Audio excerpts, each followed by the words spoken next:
जयांचे आठवे शब्दसृष्टी आंगवे सारस्वत आघवे जिव्हेसिये वक्तृत्व गोडपणे अमृताते पारुखे म्हणे रस होती ओळंगणे भावाचे अवतरण अवतरविती निजखूण हाताचडे संपूर्ण तत्वबोध श्री गुरूंचे पाय जै हृदय गिमसू निठाय तै वढे भाग्य होय उन्मेषासी ते नमस्कारो नियाता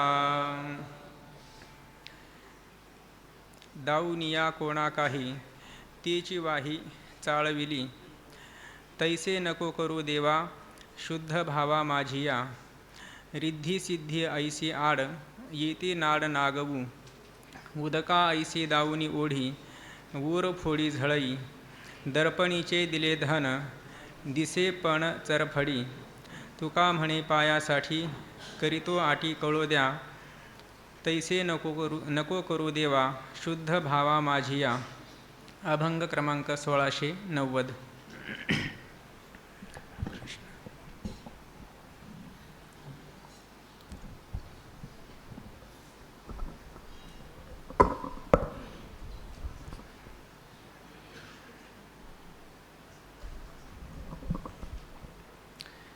संत हृदय सम्राट ज्ञानेश्वर महाराज, वैराग्य शिरोमणी श्री तुकोबाराय, शांतीब्रह्म नाथ महाराज आणि आपल्या संप्रदायाचं परम आराध्य दैवत श्री पांडुरंग परमात्मा भगवंताच्या संतांच्या कृपेने पवित्र सलीला इंद्रायणी मातेच्या तीरावर साक्षात संजीवन समाधीस्थ माऊलींच्या चरणकमलाजवळ या अष्टादशहाच्या कार्यक्रमामध्ये आपण ही जी काही कार्यक्रमाची मधील सेवा करण्याची संधी किंवा भाग्य प्राप्त झालं.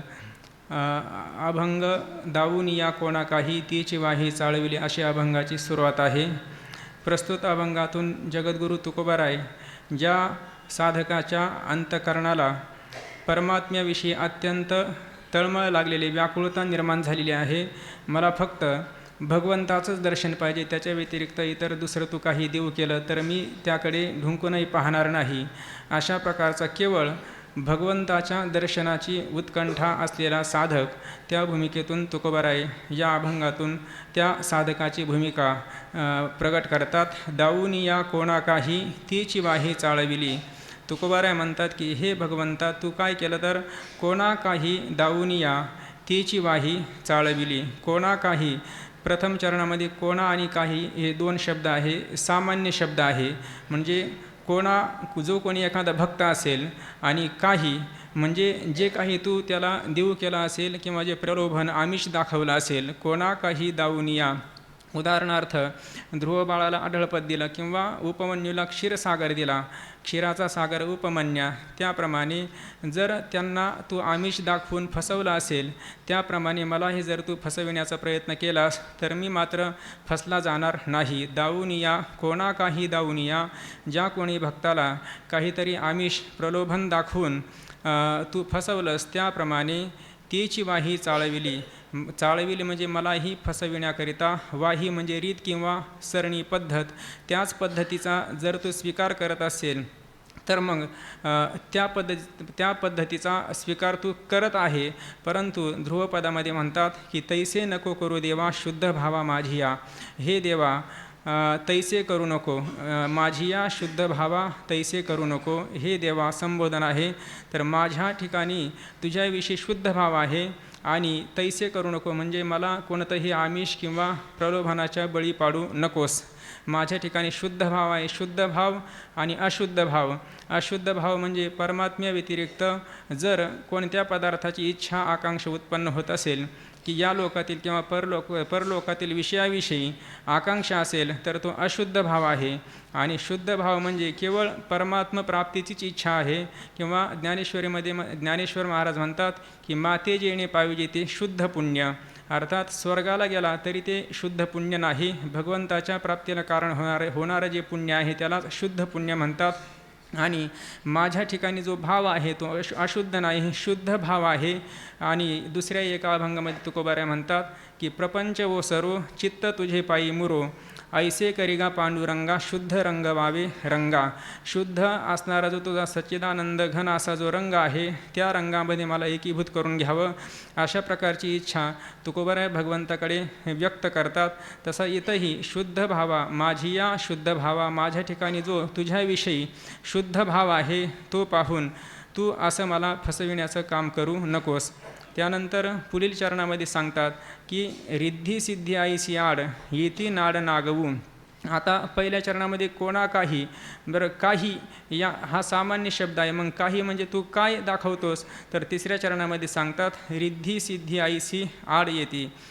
नाड अन्वय असा आहे, नाड नागवू रिद्धी सिद्धी आईसी आड येती. नाड म्हणजे प्रतिबंध रूपाने, नागवू म्हणजे फसविण्याकरिता, रिद्धी सिद्धी आईसी आड येते. रिद्धी सिद्धी सारखे जे काही आहे ते आडवे येतात, समोर येतात साधकाच्या. जो कोणी साधना करायला लागला त्याच्यासमोर ही रिद्धी सिद्धी समोर येत असतात.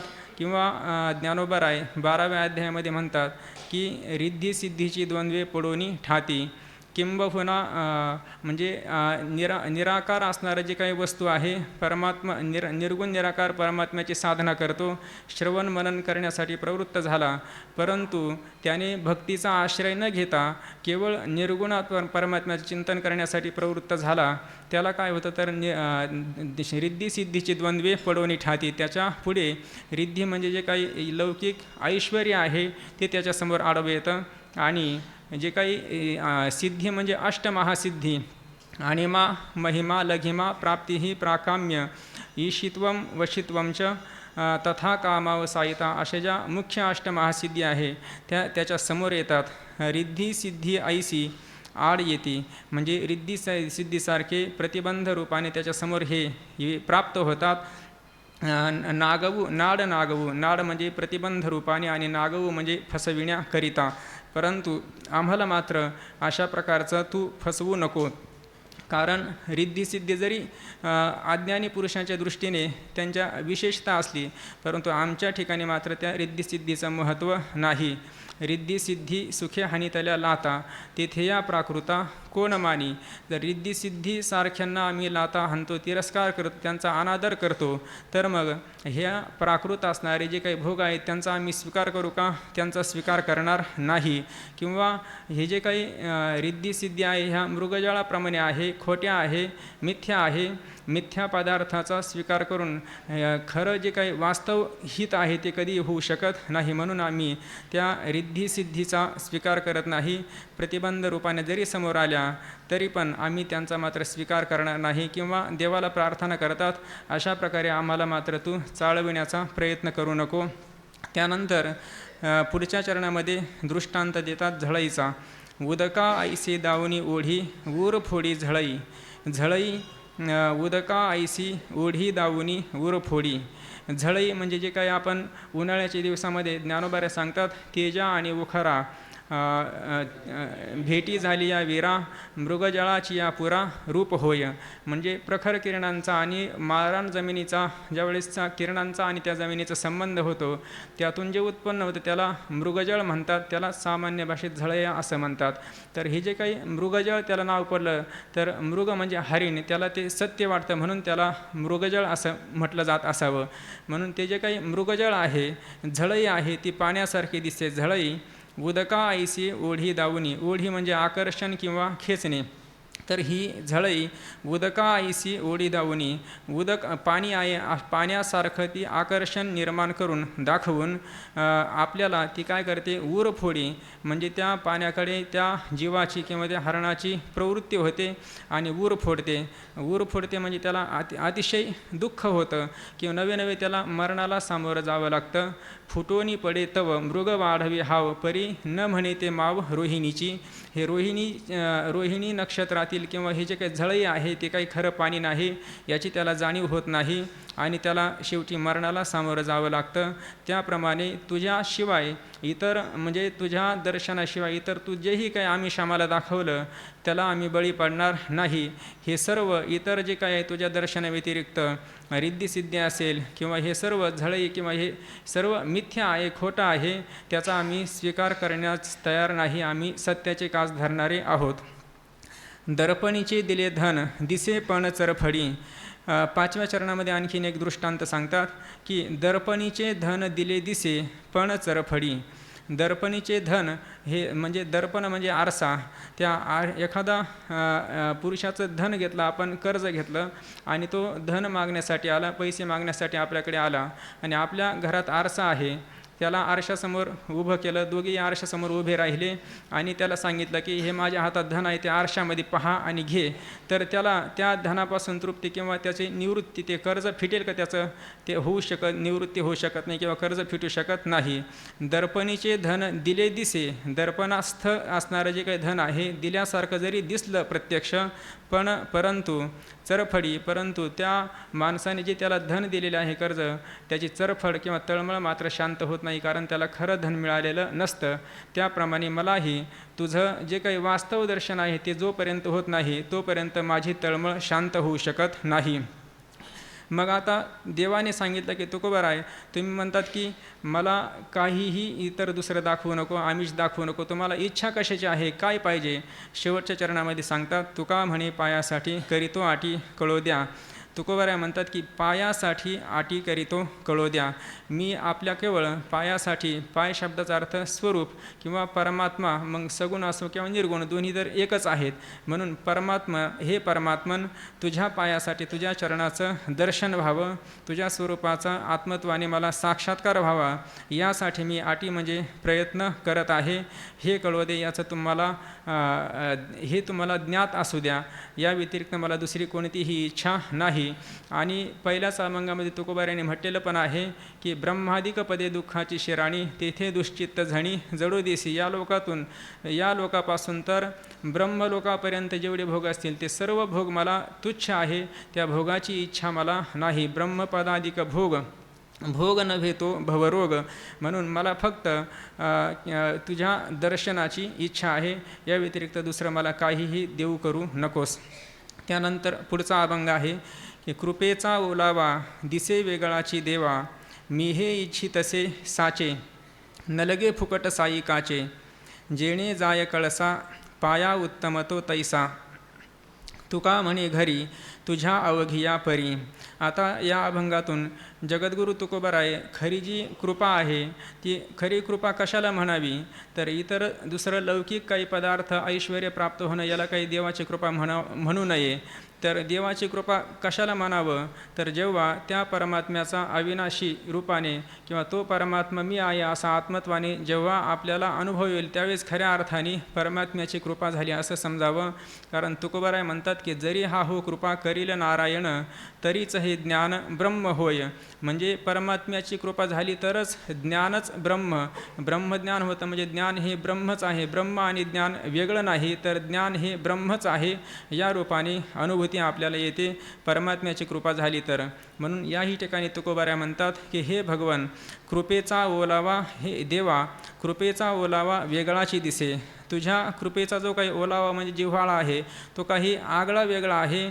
त्या कृपेचं लक्षण काय आहे, द्वितीय चरणामध्ये सांगतात की मी हे इच्छित तसे साचे, नलगे फुकट साई काचे. जेव्हा मी हे इच्छित असे, मी हे साचे इच्छित असे, साचे म्हणजे खरं असणारं जे काही सुख आहे, सच्चिदानंद घन असणारं तुझं स्वरूप आहे, ते साच आहे, सत्य आहे. म्हणजे तीनही कालामध्ये त्याचा बाध होत नाही. त्रैकाला बाध्यत्वम सत्यत्वम, म्हणजे भूत भविष्य वर्तमान किंवा देश काल वस्तू परिच्छेदरहित असणारं जे साचं वास्तव तुझं स्वरूप आहे, त्या स्वरूपाच्या प्राप्तीची इच्छा मी करत आहे. मी हे इच्छित असे साचे, न लगे फुकट साई काचे. साई काचे फुकट न लगे, म्हणजे साई म्हणजे केवळ सावलीसारखं, किंवा काचे म्हणजे कच्चं खोटं जे आहे ते मला फुकट दिलं तरी पण मी ते घेणार नाही, घेऊ शकत नाही. जशी आपली सावली असते, सावलीला काही किंमत नसते, सावली ज्याची असते ती त्याचं खरं वास्तव स्वरूप असतं. त्याप्रमाणे या सर्व भोगांचं अधिष्ठान असणारा परमात्मा जो सत्य आहे, त्या सत्याचीच मला इच्छा आहे, इतर दुसरं काहीही मला नाही पाहिजे. न लगे फुकट साई काचे. त्यानंतर तृतीय चरणामध्ये पूर्वार्धामध्ये तुकोबाराय दृष्टांत देतात की जेणे जाय कळसा पाया उत्तम तो तैसा. जेणे कळसा जेणे कळसा जाय तो पाया उत्तम. म्हणजे ज्या योगाने इमारतीचा किंवा मंदिराचा कळस पूर्ण होत असेल, कळसापर्यंत काम पूर्ण होत असेल तर तो पाया उत्तम. त्या इमारतीचा किंवा त्या मंदिराचा पाया उत्तम आहे, चांगला आहे.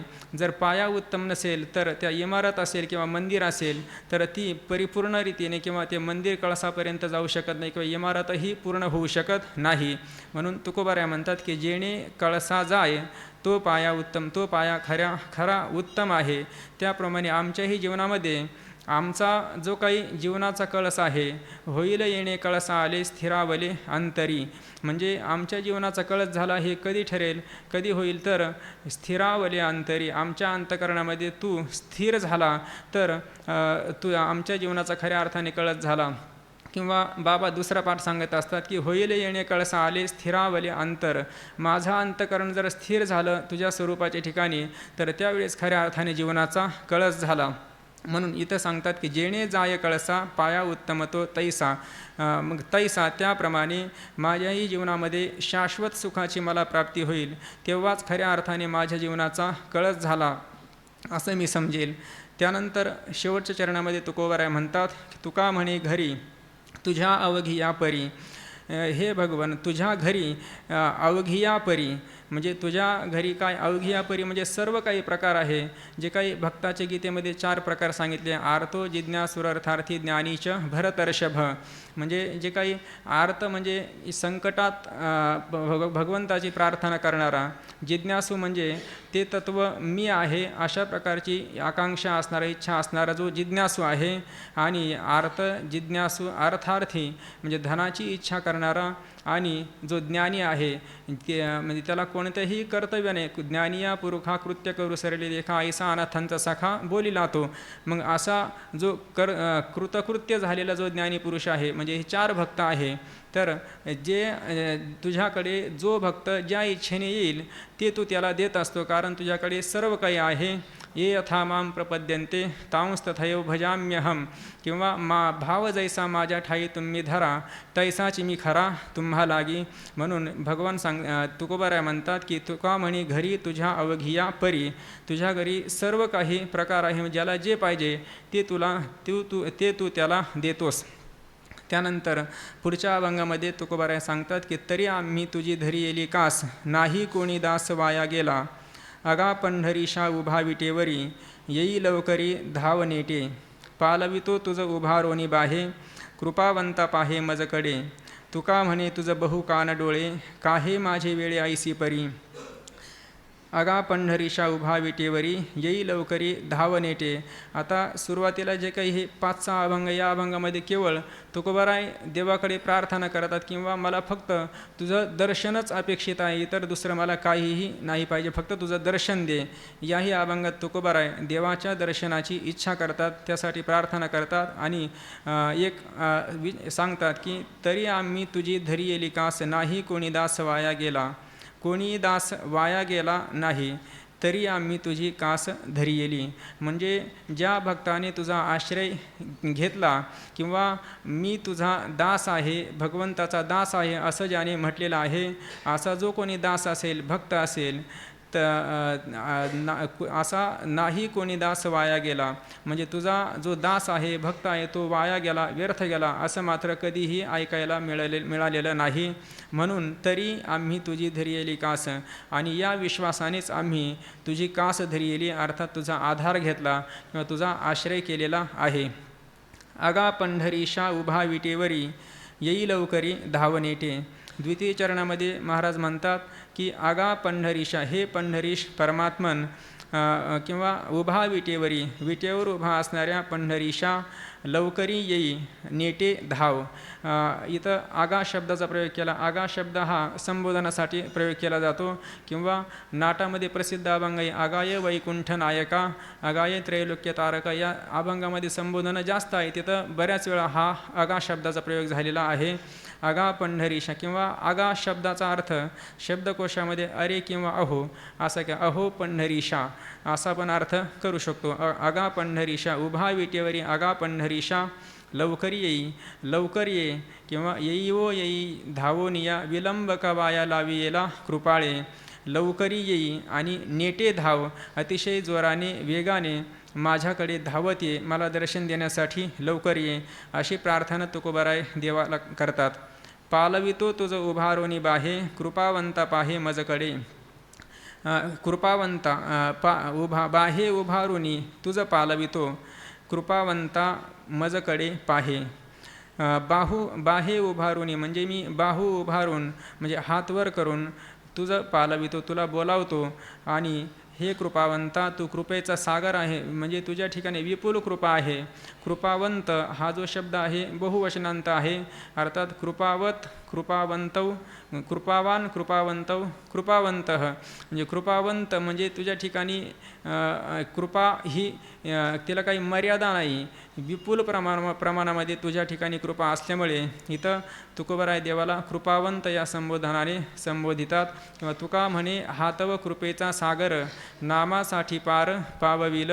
परमात्मा कृपेचा समुद्र आहे, देवा तू कृपा करुणा सिंधू असा कृपेचा सागर आहे. कृपावंता मजकडे पाहे, म्हणजे इथं तुकोबारायांनी जे संबोधन दिले ते सुद्धा सार्थ आहे.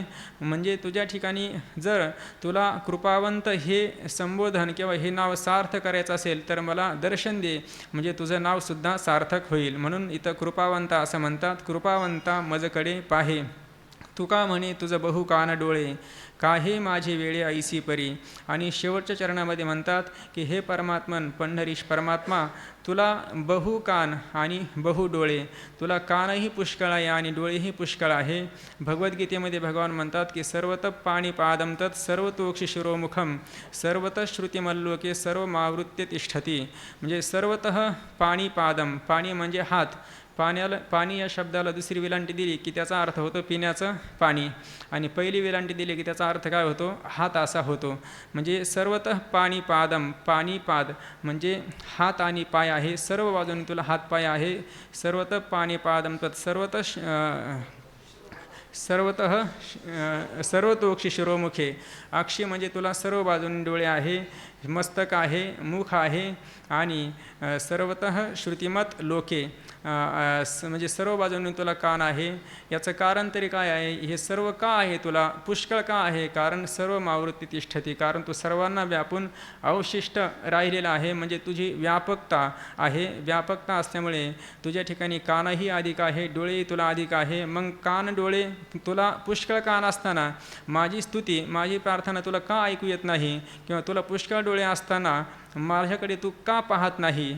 म्हणून तुकोबाऱ्या म्हणतात की तुका म्हणे तुझं बहु कान डोळे, काहे माझे वेळे ऐसी परी, माझे वेळी ऐसी परी का, अर्थात माझ्या वेळेसच मी प्रार्थना केली आणि तू मात्र धावून न यावं, अशा प्रकारचा प्रकार का घडावा, अर्थात होऊ नये असा, परंतु मात्र घडला आहे, तो घडू नये यासाठी तुकोबाऱ्या देवाला प्रार्थना करतात. त्यानंतर पुढच्या अभंगामध्ये तुकोबाराय आता या अभंगामध्ये थोडी सौम्य प्रार्थना केली. त्यानंतर पुढच्या अभंगामध्ये तुकोबाराय थोडं भांडणाच्या स्वरूपामध्ये तुकोबाराय देवाशी बोलतात. करावा कांटाळा नव्हे हे उचित, आधीच का प्रीत लावी येली, जाणतसा तुम्ही रूपाचे लाघव, आपला आले जीव घेते आईसा. काय म्हणून आले ती आकारा, आम्हा उजगरा करावया, तुका म्हणे भीड होती आजीवरी, आता देवावरी कोण ठेवी. करावा कांटाळा नव्हे हे उचित, तुकोबाराय देवाला म्हणतात की कांटाळा करावा हे उचित नव्हे. म्हणजे आम्हाला कांटाळा शब्दाचा अर्थ आहे उपेक्षा, मग किंवा हेळसांड करणे, अनादर करणे, आमची उपेक्षा करावी, आमचा अनादर करावा, आमची आपण हेळसांड करावी, असं मात्र उचित नाही, योग्य नाही. कांटाळा करावा हे उचित नव्हे, हे काही योग्य नाही. भगवंता आधीच का प्रीत लावी येली, मग आम्हाला अगोदरच प्रथमच तू तुझ्याविषयी प्रेम का निर्माण केलं. एकतर तू आम्हाला प्रेम उत्पन्न करायला नको होतं, परंतु ते उत्पन्न केलं आणि दर्शनही देत नाही. आणि तुझ्याविषयी आमच्या अंतकरणामध्ये प्रेमाचा धागा असल्यामुळे, प्रेमाचा दिवा प्रज्वलित झाल्यामुळे संसाराविषयी आमच्या अंतकरणामध्ये प्रेम नाही, आमचा संसारही सुटला. आणि इकडे तू मात्र दर्शन देत नाही. आमची अशी धोबी का कुत्ता, न घरका न घाटका अशी स्थिती झालेली आहे. म्हणून आमच्याविषयी मात्र असा आळस किंवा कंटाळा आम्हाला दर्शन देण्याविषयी तू करू नये. करावा कांटाळा नव्हे हे उचित. किंवा हाच भाव एका गवळणीच्या अभंगामध्ये तुकोबारा म्हणतात की मागे बहुतांचा अंतरला संग, मुळे जयाची या तेणे केला त्याग, पैल पाहता ते हरपले अंग, खुंटली वाट नाहीसे झाले जगवो. म्हणजे मागे बहुतांचा जयाच्यामुळे त्याग केला, मागे बहुतांचा अंतरला संग, जयाच्यामुळे मागे बहुतांचा संग अंतरला, तिने केला त्याग, त्यांनीही त्याग केला. पुढे परमात्मा हातात आला नाही आणि मागे संसारही सुटला. अशी आमची मधील अवस्था झालेली आहे. म्हणून आम्हाला मात्र दर्शन देण्याविषयी तू कंटाळा करू नये, हे काही उचित नाही, योग्य नाही. आधीच का प्रीत लावी येली, अगोदरच तू आम्हाला तुझ्याविषयी का प्रेम उत्पन्न केलं.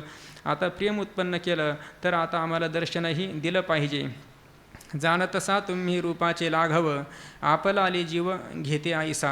आता तुकोबाराय म्हणतात की आपल्या रूपाचा स्वभाव काय आहे, तर रूपाचे लाघव, आपला आले जीव घेते आईसा, रूपाचे लाघव तुम्ही जाणतसा. म्हणजे आपलं जे काही जीव घेते आईसा रूपाचे लाघव, म्हणजे आपलं जे काही रूपाचा लाघव म्हणजे जो काही चमत्कार आहे किंवा कौशल्य किंवा लीला आहे, ही कशी आहे तर आपला आली जीव घेते आईसा. म्हणजे ज्या कोणी भक्ताला त्या आपल्या रूपाचा छंद लागला, त्याचा जीवत्व तर जातच, परंतु त्याचा जीव हा संसाराकडे न राहता तुझ्या दर्शनाकडेच तो उत्कंठित होत असतो. तुझे दर्शनच व्हावं अशा प्रकारची लालसा त्या जीवाच्या अंतकरणामध्ये उत्पन्न होत असते. म्हणजे आपला आले जीव घेते आईसा, असं आपल्या रूपाचं लाघव आहे, आपल्या रूपाचा चमत्कार आहे. आणि याचं उदाहरण बाबा पाठात नेहमी सांगत असतात की मधुसूदन सरस्वतींना जेव्हा भगवंताने यमुनेच्या वाळवंटामध्ये बालरूपामध्ये दर्शन दिलं आणि पुन्हा नंतर गुप्त झाले, तेव्हा ते आपला सर्व नियम विसरून गेले आणि मला त्या रूपाचं पुन्हा दर्शन व्हावं यासाठी त्यांच्या अंतकरणामध्ये उत्कंठा निर्माण झाली. म्हणजे आपल्याला म्हणजे अत्यंत पराकोटीचे तत्त्वज्ञ जे काही मधुसूदन सरस्वती, त्यांच्याही अंतकरणाला ह्या परमात्म्याने वेध लावावा अशा प्रकारच्या आपला आले जीव घेते आयसा रूपाचे लागवा. आपल्या रूपाचा चमत्कार काय आहे तर जीव घेते आयसा. म्हणजे जीव घेते आयसा म्हणजे ज्याला त्या परमात्म्याविषयी आवड निर्माण झाली त्याच्या मात्र जीवत्वाची सुद्धा काय होते, निवृत्ती होते. म्हणजे सगुण रूपाने दर्शन दिल्यानंतर तोच परमात्मा कृपा करून निर्गुण रूपाचा साक्षात्कार करून किंवा तोच गुरुरूपाने येऊन त्याला तत्त्वज्ञान संपन्न करून त्याच्या ठिकाणी अज्ञानाची निवृत्ती, अज्ञान कार्याचा बाध करून त्याच्या जीवत्वाचाही काय होतं, बाधच होऊन जातो, सर्व जगताचा बाध होऊन जातो आणि ते आपल्या स्वरूपाशी समरस करून टाकतात. म्हणजे आपल्या रूपाचा चमत्कार अशा प्रकारचा आहे हे आपण जाणत असा, हे आपल्याला सांगण्याची आवश्यकता नाही. काय म्हणून आले ती आकारा, आम्हा उजगारा करावया. मग आता तुम्ही आकाराला तर आलेले आहात, अव्यक्त ते आकार आले, रूपा आले गुणवंत, सगुण साकार रूप आपण धारण केलेले आहे. काय म्हणून आले ती आकाराला कशाला आले तुम्ही, तर आम्हा भक्तांना जर तुम्ही दर्शन देत नसाल तर आकाराला येऊन तरी उपयोग काय आहे. म्हणून आम्हाला दर्शन द्यावं, आम्हा उजगारा करावया. आम्हाला जे काही उजगारा म्हणजे दुःख किंवा श्रम देण्यासाठी आपण आकाराला आला का, आकाराला आला तर मग आता आम्हाला आमची जी काही दर्शनाची इच्छा आहे, तीव्र इच्छा आहे, ती शांत करावी. अशा प्रकारची प्रार्थना तुकोबाराय देवाला करतात. तुका म्हणे भीड होती आजीवरी, आता देवावरी कोण ठेवी. शेवटच्या चरणामध्ये तुकोबाराय म्हणतात की आजीवरी भीड होती, आजवर किंवा आजपर्यंत आमच्या अंतकरणामध्ये तुझ्याविषयी भीड म्हणजे मर्यादा होती, परवा होती, परंतु आता मात्र तूसुद्धा आम्ही प्रार्थना करूनही तू दर्शन देत नाही. आता आम्ही तरी भीड कुठपर्यंत ठेवायची, म्हणून आता आम्ही ही भीड ठेवत नाही. आता देवावरी कोण ठेवी, आता परवा कोण ठेवणार आहे, आम्ही ठेवणार नाही. किंवा भीड शब्दाचा अर्थ असा केलेला आहे की आपल्या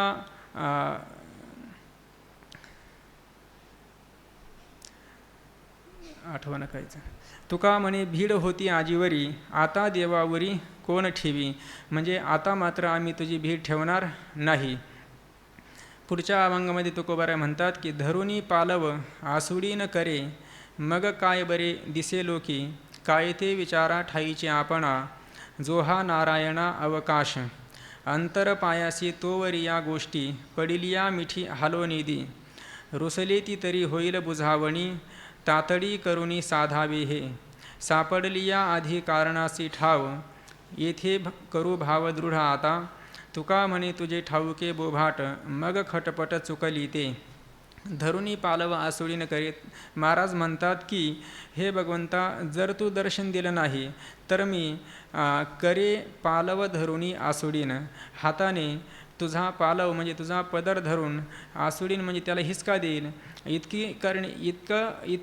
इथपर्यंत वेळ येऊ नये असं तू करावं. जर तू दर्शन दिलं तर आम्ही अशा प्रकारची क्रिया करणार सुद्धा नाही, परंतु दर्शनच देत नसेल तर आम्ही हे सुद्धा करण्यासाठी माघार घेणार नाही. धरुनी पालव आसुडीन करे, मग काय बरे दिसे लोकी, जर चार चौघामध्ये लोकांमध्ये जर आम्ही असं केलं तर हे लोकांमध्ये सुद्धा तरी शोभनीय आहे का, शोभनीय नाही, परंतु तू मात्र दर्शन दिलं तर होऊ शकतं. म्हणून अशा प्रकारे मग काय बरे दिसे लोकी, लोकांमध्ये हे बरं दिसणार नाही, म्हणून अशी वेळ येऊ नये यासाठी तू काय करावं, दर्शन द्यावं, अशी इच्छा तुकोबाराय देवाकडे देवापुढे प्रगट करतात. काय ते विचारा ठाईचे आपणा, जो हा नारायणा अवकाश. काय ते विचारा म्हणजे तुकोबाराय दुसऱ्या चरणामध्ये म्हणतात की हे नारायणा, जो हा अवकाश, ठाईचे आपणा, काय ते विचारा. नारायणा, हे नारायणा, जो हा अवकाश, आता मी जो काही मी तुमच्याजवळ दर्शनाची इच्छा केली, आणि जर तू जोपर्यंत अवकाश आहे, वेळ आहे, जो हा अवकाश जोपर्यंत वेळ आहे, वेळ गेली नाही तोपर्यंत ठाईचे आपणा, काय ते विचारा. म्हणजे मुळातच आपल्या दोघांमध्ये जो काही ठराव झालेला होता, म्हणजे तू दर्शन द्यावं, मी तुझं भजन करावं, तू त्याच्या बदली मला दर्शन द्यावं, अशा प्रकारचा जो काही ठराव झाला होता, ठाईचे आपणा, काय ते विचारा, त्याचा आपण विचार करावा. व्यवहारामध्ये सुद्धा आपण पाहतो, आपण एखादी मागणी केली कोणाकडे आणि जर त्यांनी पूर्ण केली नाही तर जोपर्यंत वेळ आहे तोपर्यंत आपण विचार करावा असं त्याला म्हणतो. त्याप्रमाणे तुकोबारायसुद्धा देवाला म्हणतात की जोपर्यंत वेळ आहे तोपर्यंत मात्र तू दर्शन दिलं पाहिजे, त्या माझ्या मागणीचा विचार करावा, विचार केला पाहिजे. अंतर पायासी तोवरी या गोष्टी, पडिलिया मिठी हालोनी दी. आता माझं बोलणं हे तरी किती वेळ असणार, जोपर्यंत पायासी अंतर तोवरी या गोष्टी, माझी जी काही बोलण्याची करकर आहे, जोपर्यंत पायासी अंतर, तुझ्या पायाचं दर्शन होत नाही, दुरावा आहे, अंतर आहे, तोपर्यंत मी बोलत राहील, प्रार्थना करील, दर्शन दे, दर्शन दे अशी प्रार्थना करील. पडिलिया मिठी हालोनी दी, परंतु जर का तुझी मिठी पडली म्हणजे दृढ आलिंगन झालं असता मात्र मी तुला सोडणार नाही. रुसले ती तरी होईल बुझावणी, तातडी करुनी साधावे हे. आणि तुम्ही दर्शन देत नाही म्हणजे तुम्हाला काही रुसवा आला की काय, माझ्याविषयी रुसले आहात का, मग रुसले ती तरी होईल बुझावणी, तर मी तुमची समजूत काढील, म्हणून तुम्ही मला दर्शन द्या, परंतु तातडी करुनी साधावे हे. म्हणजे अत्यंत तातडी म्हणजे त्वरेने, घाईने काय करावं तर हे साधावे, म्हणजे मला दर्शन देण्याचं कार्य प्रथम करावं, ते याला काही विलंब लावू नये. सापडली या आधी कारणासी ठाव, येथे करू भाव दृढ आता, किंवा तेथे करू भाव दृढ आता. येथे आणि तेथे असे दोन पाठ आहे. सापडली या आधी कारणासी ठाव, सापडली या येथे दृढ भाव करू. आधी म्हणजे प्रथम, कारणासी ठाव सापडली या, कारण शब्दाचा अर्थ साधना असा केलेला आहे. म्हणजे कारणाशी ठाव सापडली आहे, म्हणजे साधनाचा शोध लागला असं. साधनाचा म्हणजे तुझ्या प्राप्तीचं वर्म असलेलं असं जे साधन आहे, त्या साधनाचा ठाव सापडली आहे, म्हणजे शोध लागला असता तेथे दृढ भाव करू. त्यानंतर त्या साधनाची प्राप्ती झाली. तुझ्या प्राप्तीचं वर्म म्हणून जे साधन आहे ते आम्हाला लक्षात आला असता त्या साधनाच्या ठिकाणी आम्ही काय करू, दृढ भाव धरू आणि त्या साधनाचं अनुष्ठान करून तुझी प्राप्ती करून घेऊ. म्हणजे आम्हाला साधनाचं ज्ञान व्हावं. म्हणजे जोपर्यंत साधनाचं ज्ञान होत नाही तोपर्यंत आपल्याला आपल्या गंतव्यस्थानापर्यंत जाता येत नाही. म्हणून तुकोबारा म्हणतात की जरी समजा तू दर्शन दिलं नाही तर आम्हाला तुझ्या साधनाचं ज्ञान व्हावं, जेणेकरून आम्हाला तुझ्या स्वरूपापर्यंत येता येईल किंवा पोहोचता येईल, प्राप्त होता येईल. म्हणून सापडली आधी कारणासी ठाव, येथे करू भाव दृढ आता. म्हणजे याच साधनाच्या ठिकाणी मग आम्ही आमची दृढ निष्ठा ठेवू आणि त्या साधनाचं अनुष्ठान करून तुझं दर्शन करू. तुका म्हणे तुझे ठाऊके बोभाट, मग खटपट चुकली ते. तुकोबाराय म्हणतात की तुझे बोभाट ठाऊके, म्हणजे तुझं जे काही प्राप्तीचं वर्म असणारं साधन ते बोभाट किंवा त्याचा बोभाटा झाला, जाहीर झालं, प्रसिद्ध झालं, म्हणजे आम्हाला त्याचं ज्ञान झालं असता. मग खटपट चुकली ते, म्हणजे आम्हाला जे काही खटपट करावे लागते किंवा तुझ्या प्राप्तीसाठी आम्हाला निश्चित नियत असणारं जे साधन आहे त्या साधनाचं ज्ञान न झाल्यामुळे आम्ही इतर साधनं करून आमचा वेळ किंवा कालापव्य होत आहे, तो होऊ नये. निश्चित नियत साधनाचं ज्ञान झाल्यानंतर त्या साधनाचं अनुष्ठान केल्यावर आमच्याकडून ते साधनाचं अनुष्ठान झाल्यानंतर तुझं दर्शन होईल. म्हणजे इतर साधनं करण्याची आवश्यकता नाही. इतर साधनं करण्याची खटपट ही चुकली, निवृत्त झाली आणि ती निवृत्तच होऊन जाईल. म्हणून तू काय कर, एकतर दर्शन दे किंवा आम्हाला तुझ्या प्राप्तीचा साधनाचं ज्ञान करून दे. म्हणजे आम्हाला तुझ्या स्वरूपापर्यंत किंवा तुझ्या दर्शनाचा लाभ होईल, तुझं दर्शन करता येईल. निष्ठुरा उत्तरी न धरावा राग, आहे लाग माग ठाईचाची. तू माझा जनिता रखुमाईच्या कांता पांडुरंगा. मुळीच्या ठेवण्या आहे अधिकार, दुरावुनी दूर गेलो होतो. पोटीच्या आठवा पडिला विसर, काही आला भार माथा तेणे. राखीला हा होता बहु चौघाचार, साक्षीने व्यवहार निवडिला. तुका म्हणे काही बोलणे न लगे, आता पांडुरंगे तू मी ऐसे. आता तुकोबारायांना देवाचं दर्शन झालं आणि देवाचं दर्शन झाल्यानंतर मग देवाचं दर्शन होण्यापूर्वी जे काही तुकोबाराय देवाला बोलले, निष्ठुर बोलले, दर्शन देत नाही म्हणून तुकोबाराय देवाशी बोलले. परंतु मग दर्शन दिलं. दर्शन दिल्यानंतर तुकोबाराय देवाला आता क्षमा याचना करतात या अभंगातून. निष्ठुरा उत्तरी न धरावा राग, हे देवा तुम्ही जे काही निष्ठुर बोललो असेल किंवा कर्णकटू अशा प्रकारचे शब्दाचं उच्चारण तुझ्याविषयी केलं असेल त्याचा मात्र आपण राग धरू नये, संताप किंवा कोप मात्र धरू नये, धारण करू नये. आहे लागमाग ठाईचाची, आपला जो काही लागमाग म्हणजे संबंध आहे ठाईचाची मूळचाच, म्हणजे कृतयुगामध्ये प्रल्हादाच्या रूपाने मी तुझ्यासोबत होतो, त्रेतायुगामध्ये अंगादाच्या रूपाने होतो आणि द्वापार युगामध्ये उद्धवाच्या रूपाने होतो आणि कलियुगामध्ये भक्त शिरोमणी नामदेवराय आणि आता जगद्गुरु तुका अवतार नामयाचा. याप्रमाणे आपला जो काही संबंध आहे ठाईचाची, म्हणजे ठाईचे नवे नभो गडी. आपला संबंध मूळचाच आहे, मी नवीन गडी आहे, तू जुना आहे असा मात्र नाही. आपला संबंध जुना आहे, लागमाग ठाईचाची. तू माझा जनिता रखुमाईच्या कांता पांडुरंगा. हे रखुमाईच्या कांता पांडुरंगा, तू माझा जनिता. दोनदा म्हणतात की माझा जनिता आहे. जनिता म्हणजे माझा मायबाप आहे, उत्पन्न करता तू आहे. तुझ्या व्यतिरिक्त माझा दुसरा जनिता कोणीही नाही. लौकिक दृष्टीने या देहाला उत्पन्न करणारे मायबाप जरी असले तरी पण त्यांच्याही पेक्षा तू खरा मायबाप. विठ्ठल बाप माये चुलता, विठ्ठल भगिनी आणि भ्राता. विठ्ठलेवीण चाड नाही गोता, तुका म्हणे आता नाही दुसरे. म्हणजे तूच माझा मायबाप आहे, तुझ्या व्यतिरिक्त दुसरं कोणीही नाही. हे सांगण्यासाठी पुन्हा पुन्हा द्विवार तुकोबारायांनी म्हटलं असावं, तू माझा जनिता रखुमाईच्या कांता पांडुरंगा. मुळीच्या ठेवण्या आहे अधिकार, दुरावनी दूर गेलो होतो. आता माझी अवस्था कशी झाली होती, तू दर्शन देण्यापूर्वी मुळीच्या ठेवण्या म्हणजे मूळचाच जो आपला जो ठेवा आहे, म्हणजे आत्मरूपी जो काही ठेवा आहे, तो मुळीच्या ठेवण्या आहे अधिकार. आत्मरूपी असणारा जो ठेवा आहे तो प्राप्त करून घेण्याविषयी माझा अधिकार आहे. माझा नाही, सर्वांचा अधिकार आहे. म्हणजे आपली जी काही स्वरूपस्थिती आहे, कोणी असो, स्त्री असो, पुरुष असो, कोणत्याही जातीचा असो, त्याला आपली स्वरूपस्थिती प्राप्त करून घेण्याचा अधिकार आहे. नवे हा मनुष्य दिलेला आहे, त्या स्वरूपस्थितीच्या प्राप्तीकरिताच दिलेला आहे, म्हणून तो प्राप्त करून घेण्यासाठी प्रत्येकाचा अधिकार आहे. तसा माझाही मुळीच्या ठेवण्या अधिकार आहे. मूळ जो आत्मरूपी ब्रह्मरूपी ठेवा आहे तो प्राप्त करण्याविषयी माझा अधिकार आहे, हक्क आहे. परंतु दुरावनी दूर गेलो होतो. अज्ञान कालामध्ये मात्र त्या मूळ आत्मरूपी ठेव्यापासून दूर होऊन मी अत्यंत दूर गेलो होतो. त्या आत्मस्वरूपाचा मला वियोग झाला होता. पोटीच्या आठवा पडेला विसर, काही आला भार माथा तेणे. मग आता त्या आत्मस्वरूपाचा वियोग तरी का झाला होता? चतुर्थ चरणामध्ये महाराज म्हणतात की पोटीच्या आठवा, पोटीच्या म्हणजे गाथेमध्ये पोट शब्दाचा अर्थ जवळजवळ म्हणजे अंतःकरण किंवा मन या अर्थाने येत असतो.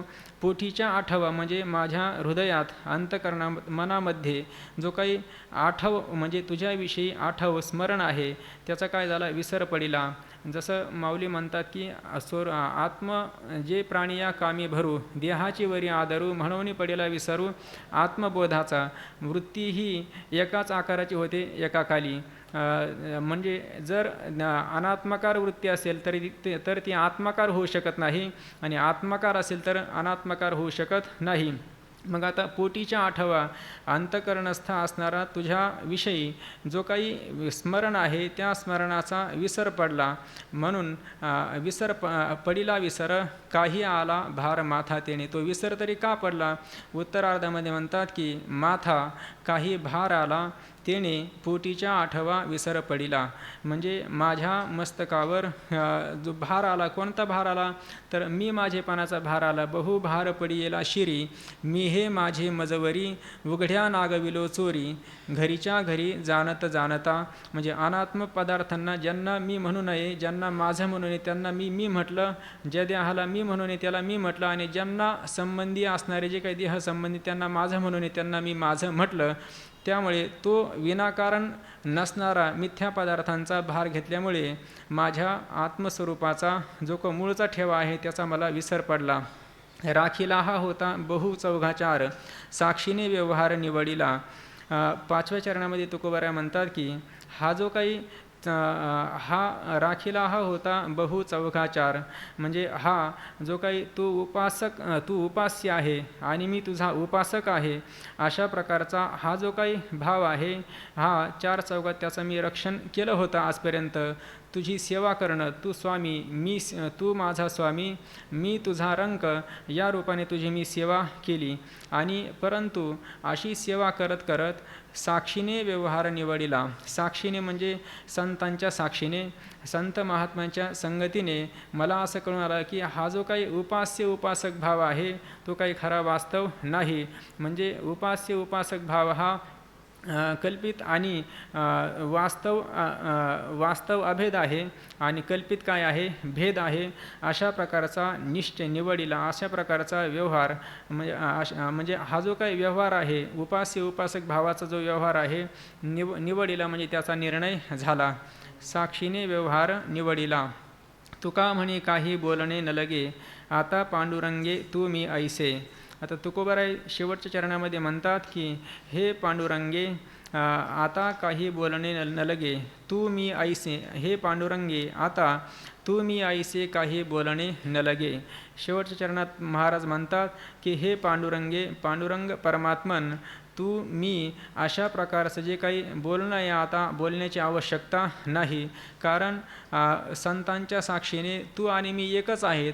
अशा प्रकारचा अभेद रूपाने आत्मत्वाने तुझा साक्षात्कार झाल्यामुळे आता तू वेगळा आहे, मी वेगळा आहे, अशा प्रकारचा जे काही भेदात्मक बोलणं आहे ते सुद्धा बोलण्याची आवश्यकता नाही.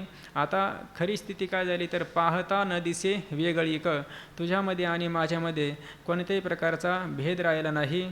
तू आणि मी एकच आहेत. तू आणि मी एकच आहे म्हणजे वास्तव जे काही तू म्हणजे त्वमपद लक्ष असणारं कूटस्थ चैतन्य नाही, तत्पद लक्ष असणारं ब्रह्मचैतन्य आणि मी म्हणजे अहमपद लक्ष कूटस्थ चैतन्य, दोन्ही काय आहे एकच आहे. तू मी म्हणजे तू वेगळा आहे, मी वेगळा आहे, अशा प्रकारचा बोलणं मात्र त्या बोलण्याची आवश्यकता नाही. तुका म्हणे काही बोलणे न लगे, आता पांडुरंगे तू मी ऐसे, म्हणजे तुझा आत्मत्वाने निश्चय तुझ्याविषयी दृढ असा अभेदरूपाने साक्षात्कार झाल्यानंतर आता भेदरूपाने किंवा तू वेगळा मी वेगळा असं बोलण्याची आवश्यकता नाही.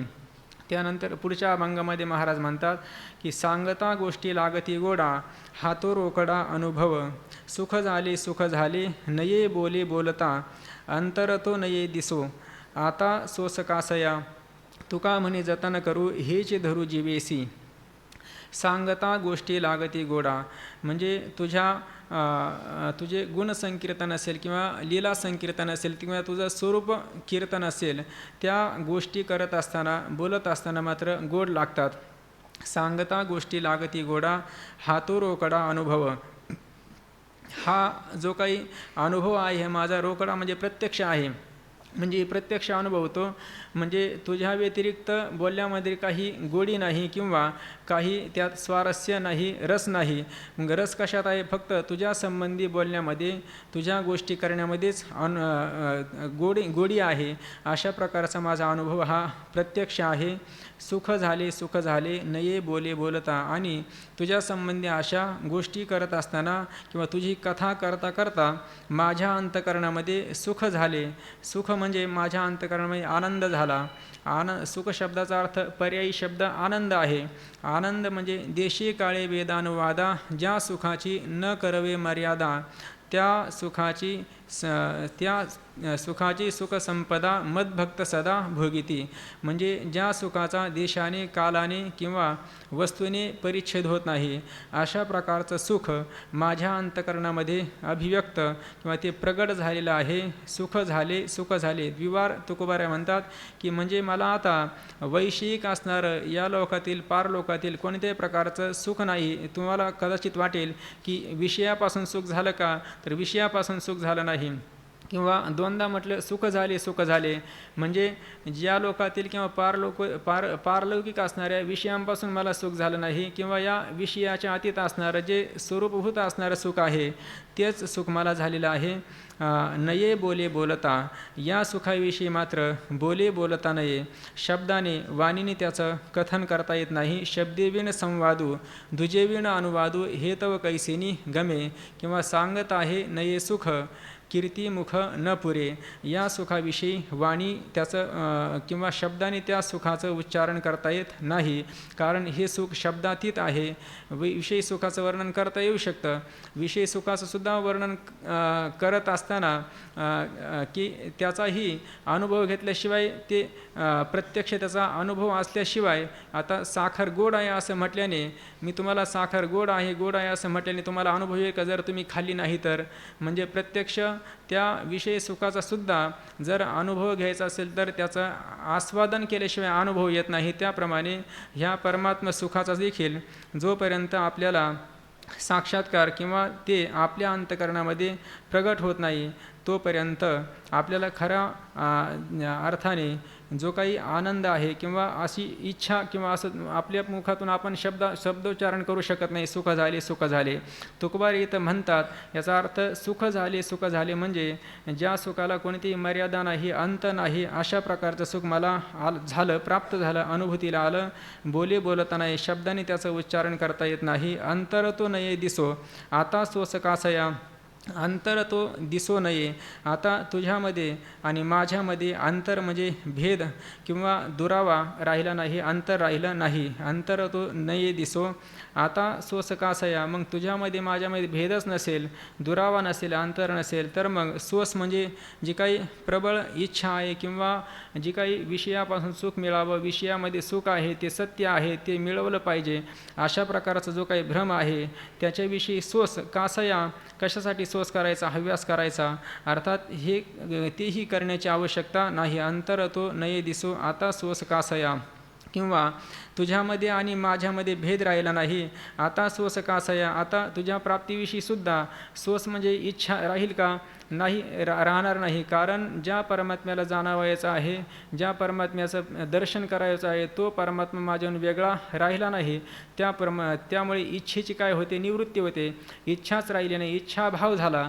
याचा अर्थ सोस म्हणजे इच्छा काय झाली, निवृत्त झाली. आता सोस कायसा, अर्थात हव्यास करण्याचीही आवश्यकता नाही. सोस तरी, इच्छा तरी राहील का, इच्छासुद्धा निवृत्त होऊन जाते ज्या सुखाची प्राप्ती झाली असता. आता सोस कासया तुका म्हणे जतन करू हेची धरू जीवेसी. आता ज्या सुखाची आम्हाला अनुभूती आली त्या सुखाचं आम्ही जतन करू म्हणजे रक्षण करू आणि हेची जीवेसी धरू, तेच आम्ही आमच्या अंतःकरणामध्ये धारण करू, त्याचंच जतन करू. आम्ही ह्या सुखाला सोडून इतर जे काही लौकिक असणारं सुख आहे त्या लौकिक सुखाला, वैश्विक सुखाला आमच्या अंतःकरणामध्ये महत्त्व देणार नाही. या सुखाचा महिमा किंवा गरिमा आहे, आमच्या अंतःकरणामध्ये तो बाळगू किंवा धारण करू. त्यानंतर पुढचा अभंग आहे, मजशी पुरे न पडे वादे सुख दोहीच्या संवादे. तूची आगळा काशाने शिर काय पाया विणे वाहो तुझा भार दुःख साहोनी अपार. तुका म्हणे नाही भेद देवा करू नये वाद. मजशी वादे पुरे न पडे. भगवान तुकोबाराय म्हणतात की हे देवा, मजशी वादे पुरे न पडे म्हणजे माझ्यासोबत जर तू वाद किंवा भांडण करायला लागला तर मात्र न पुरे पडे म्हणजे तू पुरेसा होऊ शकत नाही. कारण आम्ही तुझ्यापेक्षा बलवान किंवा आम्ही तुला वादामध्ये हरवू. मजशी वादे पुरे न पडे, माझ्यासोबत तू भांडण करण्यास मात्र पुरा पडणार म्हणजे मी तुला जिंकील, असा भाव या चरणातून सांगतात. सुख दोहीच्या संवादे म्हणजे माझ्यासोबत तू वाद करू नको, तर माझ्यासोबत तू संवाद कर. संवादे दोहीच्या संवादे सुख. जर आपण दोघांमध्ये संवाद केला तर त्या संवादानेच सुखाची अभिव्यक्ती होईल. म्हणून करू आवडीने वाद, तुमच्या सुखाचा संवाद. म्हणून वाद करण्यापेक्षा आपण संवाद करू की जो संवाद सुखाच्या अभिव्यक्तीला कारण आहे. तुची आगळा काशाने शिर काय पाया विणे. मग तुची काशाने आगळा म्हणजे तुझ्या ठिकाणी जो काही श्रेष्ठपणा आहे तो कशामुळे आहे, कशाने आहे, तुझा स्वतंत्रपणे आहे का, नाही. तर आमुचिया भावे तुझं देवपण म्हणजे आम्ही भक्त आहोत म्हणून तुझ्या ठिकाणी देवपणा आहे. आमच्या ठिकाणी भक्तपणा नसेल तर त्याच्या सापेक्ष तुझ्या ठिकाणी देवपणा राहू शकत नाही. मग तूची आगळा काशाने, तू श्रेष्ठ आहे असं कसं काय, कशामुळे श्रेष्ठ आहे तरी. शिर काय पायाविणे, त्यासाठी दृष्टांत देतात की ज्याप्रमाणे एखाद्या पुरुषाला शिर म्हणजे मस्तक आहे परंतु पाय नाही, तर त्याला काही महत्त्व आहे का, नाही. पायाशिवाय शिर असावं, त्याप्रमाणे आमच्या भक्तपणाशिवाय तुझ्या ठिकाणी देवपणा असणं म्हणजे ते पायाशिवाय शिर असण्यासारखं आहे. शिर काय पायाविणे वाहो तुझा भार दुःख साहोनी अपार. तर आम्ही काय करतो तर तुझा अपार दुःख साहोनी तुझा भार वाहो म्हणजे आम्ही आमच्या जीवनामध्ये अपार जे काही दुःख आहे ज्याला पार नाही, अपार असणारं दुःख सहन करून, कितीही दुःख झालं तरी पण ते दुःख सहन करून तुझा भार वाहो, तुझा भार, तुझ्या सेवेचा भार ओझं आम्ही आमच्या मस्तिष्कावर वाहतो. म्हणजे तुझी सेवा करण्याचंच जाणतो, तुझी सेवा मनोभावाने काया वाचा मनाने करतो. वाहो तुझा भार दुःख साहोनी अपार. कितीही दुःख झालं तरी पण देवा हे माझी मिरासी ठाव तुझे पायापाशी. याचा धरीन अभिमान करीन आपुले जतन म्हणजे मी तुझी सेवा करण्याचं ओझं वाहतो. आणि तुका म्हणे म्हणून असंही हे अर्थात ही जी काही तुझी सेवा करण्याचं व्रत आम्ही घेतलेलं असल्यामुळे आमच्यासोबत तू वाद करण्यापेक्षा संवाद करावा की जो सुखाच्या अभिव्यक्तीला कारण आहे. आणि आपल्यामध्ये विचार केला तर विचारांती तुका म्हणे नाही भेद देवा करू नये वाद. हे देवा आमच्यासोबत तू वाद करू नये. कारण विचार केला असता तर काय सिद्ध होतं? नाही भेद. तुझ्यामध्ये आणि माझ्यामध्ये भेद नाही. तुझं माझं नाही भेद. तुझ्यामध्ये माझ्यामध्ये कोणत्याही प्रकारचा भेद नाही. म्हणून हे देवा वाद करू नये. म्हणून माझ्याशी तू वाद करू नये. तर केलास तर संवाद करावा की जो जीवनमुक्तीच्या विलक्षण सुखाला कारण होतो अशा प्रकारचा संवाद करावा. हे संवादाचं स्वरूप तुकोबाराया सांगतात. म्हणजे वाद करू नये, संवाद करावा.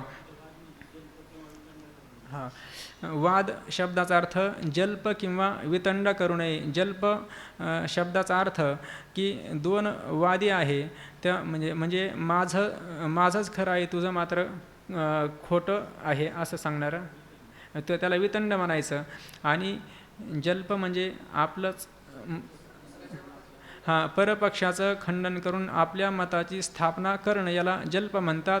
आणि वितंडा म्हणजे तुझं त्याचं ऐकूनच घ्यायचं नाही, आपलं मत काय ते मांडत राहायचं. माझं असं आहे त्याचं ऐकून घेण्यासाठी प्रवृत्त व्हायचं नाही. बरोबर ना? म्हणजे दुसऱ्याचं खंडन करायचं आणि आपलं मत मंडन करायचं नाही, त्याला वितंडा म्हणतात. परंतु असं आपल्या वादाचा अर्थात जल्प किंवा वितंडा करू नये तर काय करावा? संवाद करावा. तुका म्हणे नाही भेद देवा करू नये वाद. तुझं नाही शक्ती काम घेसी आम्हा हाती. ऐसे अनुभवे पाही उरले बोली जैसे नाही. लपोनिया आड आम्हा तुझा कैवाड. तुका म्हणे तुझं साठी आम्हा संसारे तुटी. आता या अभंगामध्ये तुकोबाराय व्याजस्तुती अलंकाराच्या माध्यमातून देवाच्या असंग असणाऱ्या रूपाचं असंग असणाऱ्या स्वरूपाचं वर्णन करतात असं दिसतंय.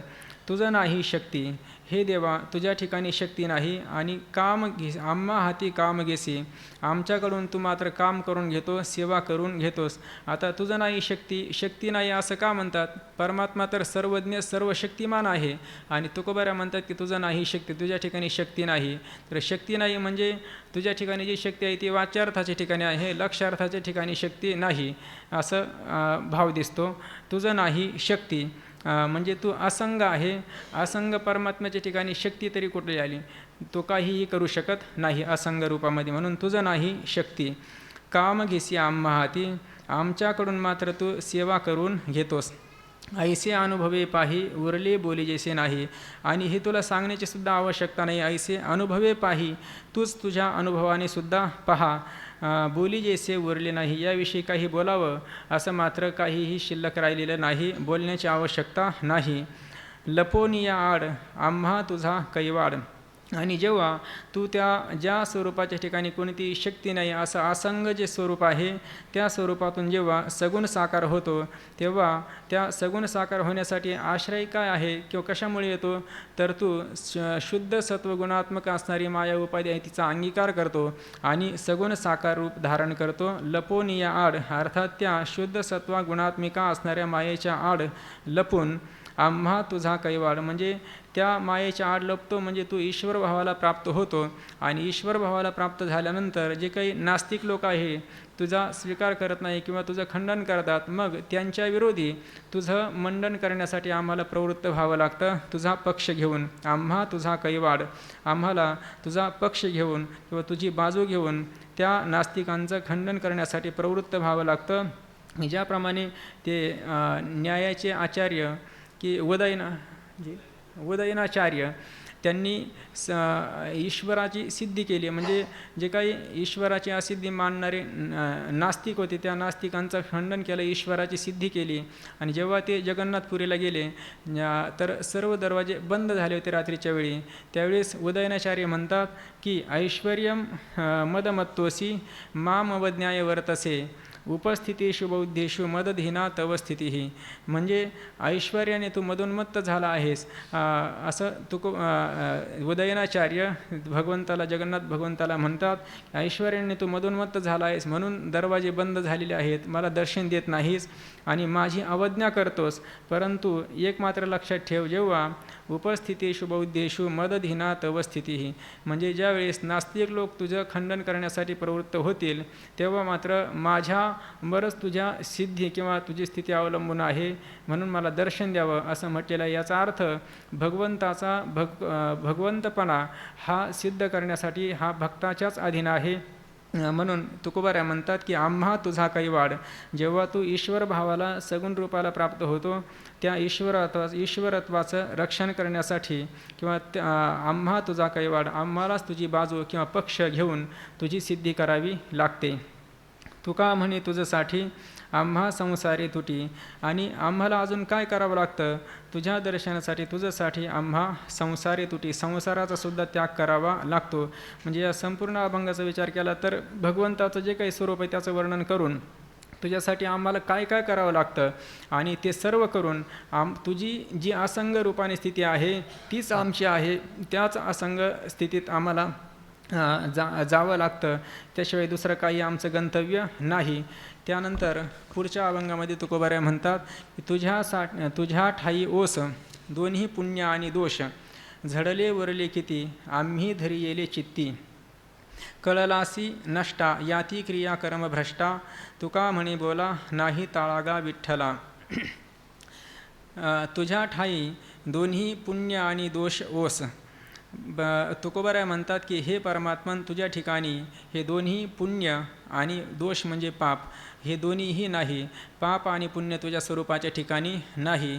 झडले उरले किती आम्ही धरी येले चित्ती, मग ज्या ठिकाणी पापही नाही पुण्यही नाही असं जे स्वरूप आहे ते स्वरूप आम्ही चित्ती धरेले, चित्तामध्ये आम्ही त्याला धारण केलेलं आहे, आश्रय दिलेला आहे. झडले उरले किती, मग आता झडले म्हणजे तुझ्या स्वरूपाच्या ठिकाणी जे काही दोष आहे किंवा हे जे काही पाप पुण्य आहे, झडले म्हणजे निवृत्त झालं, आणि उरले किती मग पाप पुण्य सर्व निवृत्त झाल्यानंतर खाली काय तुझी अवशिष्ट राहणारी स्वरूपस्थिती आहे ती शिल्लक राहते. परंतु किंवा तुझी जी काही स्वरूपस्थिती शिल्लक राहते तिला काय नाव आहे तर सच्चिदानंद हे नाव आहे.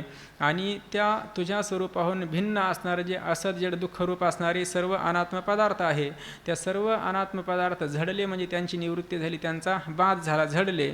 मग उरले किती, मग आता ते झडल्यानंतर असत जड दुःखरूप पदार्थांची निवृत्ती झाल्यानंतर त्याच्या सापेक्ष तुझ्या ठिकाणी सच्चिदानंद हे नाव आलं.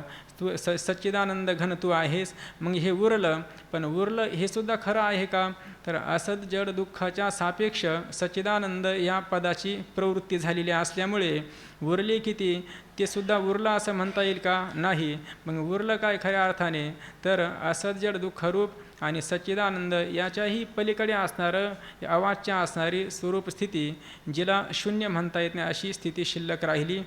आणि ती स्थिती आम्ही चित्ती धरी येले, त्यालाच त्या स्वरूपाला आम्ही आमच्या चित्तामध्ये धारण केलेलं आहे. कळलासी नष्टा याती क्रिया कर्म भ्रष्टा.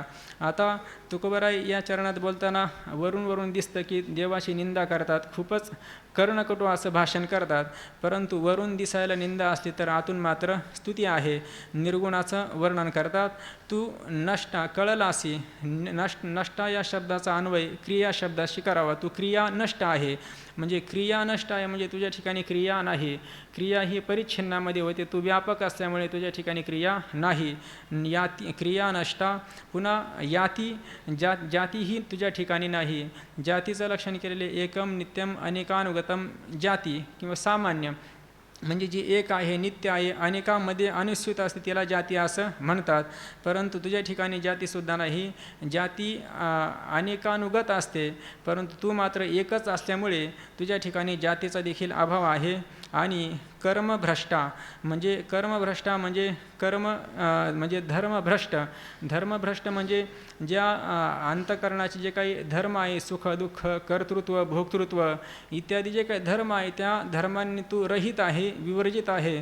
तू निर्धर्मक अशी तुझी खरी स्वरूप स्थिती आहे, हे काही तुझ्या ठिकाणी नाही. कर्मभ्रष्टा.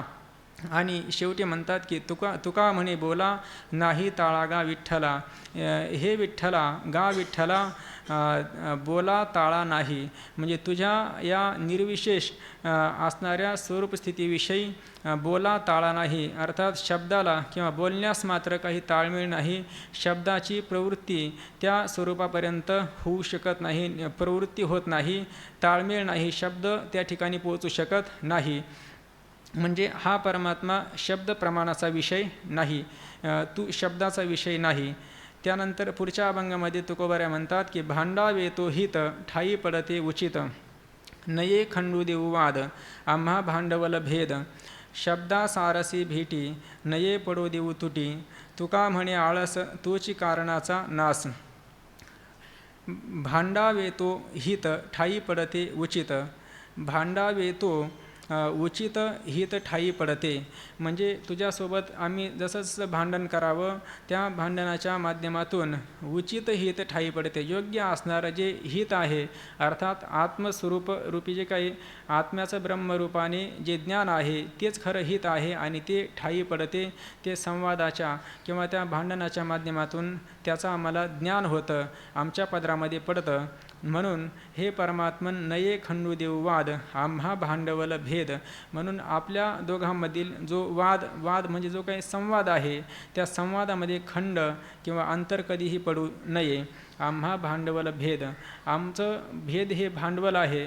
आता इथं पण भेद हे भांडवल वास्तविक पाहिलं तर द्वितीयाद्वयी भयम भवती किंवा भेदाचा त्याग करावा. भेदे तुका म्हणे अंतरे गोविंद, भेदामुळे देवाचा दुरावा होतो. मग तुकोबारा इथं भेदाला वाव किंवा भेद आमचं भांडवल आहे असं का म्हणतात, तर इथं भेद भांडवल आहे म्हणजे हा जो भेद आहे हा कल्पित भेद आमचं भांडवल आहे, वास्तव अभेद आहे. कारण कल्पित भेद हा जीवनमुक्तीच्या विलक्षण सुखाला कारण असतो. म्हणून भक्त्यर्थम कल्पितम द्वैतम अद्वैतादपि सुंदरम. म्हणून कल्पित भेद हे आमचं भांडवल आहे. आम्हा भांडवल भेद शब्दा सारसे भेटी, सारसे शब्दा भेटी नये पडू देऊ तुटी. पूर्वार्धामध्ये दृष्टांत देतात की सारस पक्षी आहे. ज्ञानेश्वरीमध्ये 16व्या अध्यायामध्ये यांचं वर्णन आलेलं आहे की सारस म्हणजे चक्रवाक पक्षी आहे. ते नदीच्या एका तीराला मादी असते आणि दुसऱ्या तीराला नर असतो. ते ओरडत असतात, रात्रभर ओरडतात, परंतु त्यांना मात्र दोघांची भेट मात्र होत नाही. मग जेव्हा सूर्योदय होतो त्यावेळेस त्यांची भेट घडते. तर यासाठी इथं त्यांचा दृष्टांत तुकोबारे देतात की सारसे शब्दा भेटी. सारसे म्हणजे जे काही चक्रवाक आणि चक्रवाकी पक्षी आहे यांना शब्दा भेटी, शब्दाने भेट होते. म्हणजे प्रत्यक्ष देहाने जरी त्यांची भेट झाली नाही तरी पण शब्दाने मात्र त्यांचा जो काही आवाज आहे ओरडण्याने, शब्दाने त्यांचा दोघांनाही एकमेकांना प्रत्यक्ष दर्शन होतं. सारसे शब्दा भेटी नये पडू देऊ तुटी. ज्याप्रमाणे त्या चक्रवाक पक्ष्यांना शब्दाने त्यांचं दोघांचं एकमेकाचं प्रत्यक्ष दर्शन होतं, त्याप्रमाणे हा जो काही प्रबल असणारा शब्द प्रमाण वेद आहे किंवा अपौरुषेय राशी असणारा वेद आहे हे प्रबल प्रमाण आहे. याने सुद्धा किंवा ह्या वेदाचा किंवा शब्द प्रमाणाचा आश्रय घेतला, संवाद केला तर त्या परमात्म्याचं अनावृत्त रूपाने आपल्याला आत्मत्वाने दर्शन होत राहतं. म्हणून ह्या संवादामध्ये परमात्म्याविषयी एक जो काही संवाद आहे त्यात तुटी पडू देऊ नये, त्यात तुटी पडू देऊ नये. म्हणूनच बहुतेक बाबांचे पाठ कधीही बंद नसतात. म्हणून नये पडू देऊ तुटी. तुका म्हणे आळस तोची कारणाचा नाश. तुकोबाऱ्या म्हणतात की आळस असेल तर तोच काय तर कारणाचा म्हणजे कार्याचा नाश होतो. म्हणजे कारण शब्दाचा अर्थ कार्य, म्हणजे आळस असेल तर कार्याचा नाश होतो. म्हणजे आपण जर स्वाध्याय करण्याचा आळस केला तर मग आपलं जे काही पुढचं जे कार्य आहे, गंतव्य आहे किंवा परमात्मा स्वरूपाचं दर्शन आहे किंवा अज्ञानाची निवृत्ती आहे ही मात्र होऊ शकत नाही. म्हणून आळस असेल तर कार्याचा काय होतो, नाश होतो. म्हणून या अभंगातून स्वाध्यायाचं महत्त्व सांगितलेलं आहे असं दिसतं. भगवान सांगतात की 16व्या अध्यायामध्ये स्वाध्याय पदावर बोलताना म्हणतात की ज्याप्रमाणे आपल्या अंधारात ठेवलेली वस्तू प्राप्त करून घ्यायची असेल तर आपण दिव्याचा आदर करावा. त्याप्रमाणे वेद प्रतिपाद्य असणारा ईश्वर त्याचा जर आत्मत्वाने साक्षात्कार करून घ्यायचा असेल तर श्रुतीचा निरंतर अभ्यास करणे, श्रुतीचा निरंतर अभ्यास करावा असं सांगतात. म्हणजे त्याचा आळस करू नये ते करण्याचा, आणि जर आळस केला तर तोची कारणाचा नाश अर्थात कार्याचा नाश होतो. आपलं गंतव्य किंवा आपलं साध्य आहे ते प्राप्त करू शकत नाही. नभो गांधी आळसी जो तू आम्हा पुढे जासी, अरे दिले आम्हा हाती वर्म विवादाचे संती, धरोन या वाट झालो शिरोमणी थोट, तुका म्हणे देवा वादे करीन खरी सेवा. नभो गांधी आळसी, तुकोबाराय म्हणतात की हे परमात्मन आम्ही आळसी किंवा गांढे नभो, म्हणजे गांढे म्हणजे आम्ही दुर्बल किंवा दुबळे आहे, भित्र्या किंवा नपुंसक षंढ असे नाही. नभो गांढे किंवा आम्ही आळसी नभो, आम्ही आळशीसुद्धा नाही. जो तू आम्हा पुढे जासी, जो अर्थात जेणेकरून किंवा आम्हा पुढे जाशी म्हणजे वाद करण्यामध्ये आमच्या पुढे आमचा पराभव करून तू आम्हाला जिंकशील अशा प्रकारे आम्ही गांधी किंवा आळशी मात्र नाही. अर्थात वादामध्ये आम्ही तुझा पराजय करू असं तुकोबाराय देवाला प्रतिज्ञापूर्वक सांगतात. अरे दिले आम्हा हाती वर्म विवादाचे संती. मग देव म्हटला असावं तुकोबारायांना की तुम्ही कोणाच्या बळावर बोलतात हे, मी तुझा वादामध्ये पराजय करील, माझ्या सर्वज्ञ सर्वशक्तिमान अशा मला देवाला तुम्ही बोलतात की पराजय करील. हे बळ तुम्हाला आलं कुठून? तर दुसऱ्या चरणामध्ये महाराज म्हणतात की अरे आम्हा हाती, अरे हे विवादाचे वर्म, आम्हा हाती विवादाचे वर्म संती दिले. आमच्या हातामध्ये हे जे काही विवाद करण्याचं जे काही वर्म आहे, रहस्य आहे, मर्म आहे ते संतांनी दिलेलं आहे. त्यामुळे आम्ही वादामध्ये तुझा पराजय करू असं तुकोबाराय प्रेमकलहाच्या माध्यमातून भगवंताशी संवाद करतात. धरोन या वाट झालो शिरोमणी थोट. आणि कदाचित आपण दोघे वादाला प्रवृत्त झालो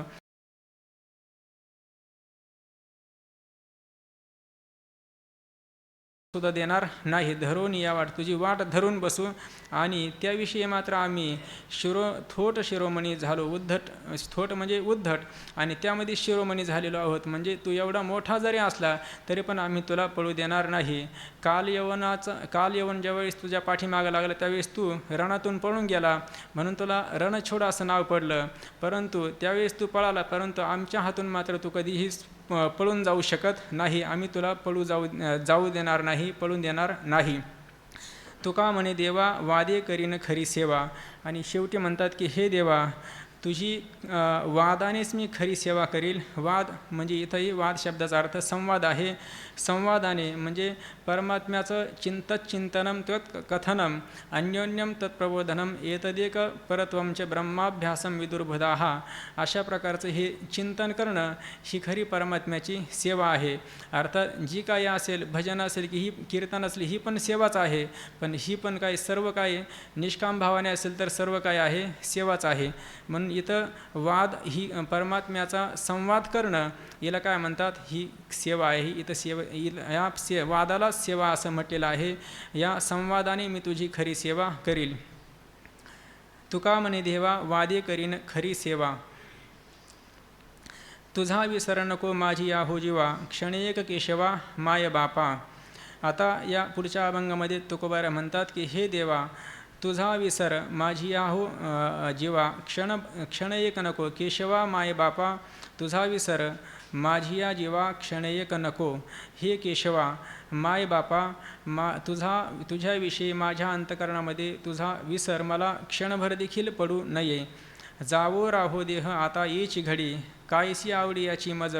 आता हा जो काही देह आहेत, देह जावो अथवा राहो, आम्ही तो केवळ नाही, देह जावो अथवा राहो पांडुरंगी दृढ भाव. म्हणजे पांडुरंगा तुझ्या ठिकाणी आमचा दृढ भाव आहे. जावो राहो अथवा जावो राहो देह असो अथवा जावो. आता येची घडी, या क्षणातच तो जावो अथवा राहो. याची आवडी काय समज, या देहाची आवडी, देहाचं पालन पोषण करण्याविषयी माझ्या अंतकरणामध्ये काय आवड धारण करावी. अर्थात ह्या नाशिवंत असणाऱ्या देहाविषयी त्याचं पालन पोषण करण्याविषयी माझ्या अंतकरणामध्ये यत्किंचितही आवड नाही. कुश्चिळ इंद्रिय किंवा कुश्चळ असा दोन्ही पण पाठ आहे. कुश्चिळ इंद्रिये आपुली या गुणे, यांची या पाळणी कोण हित.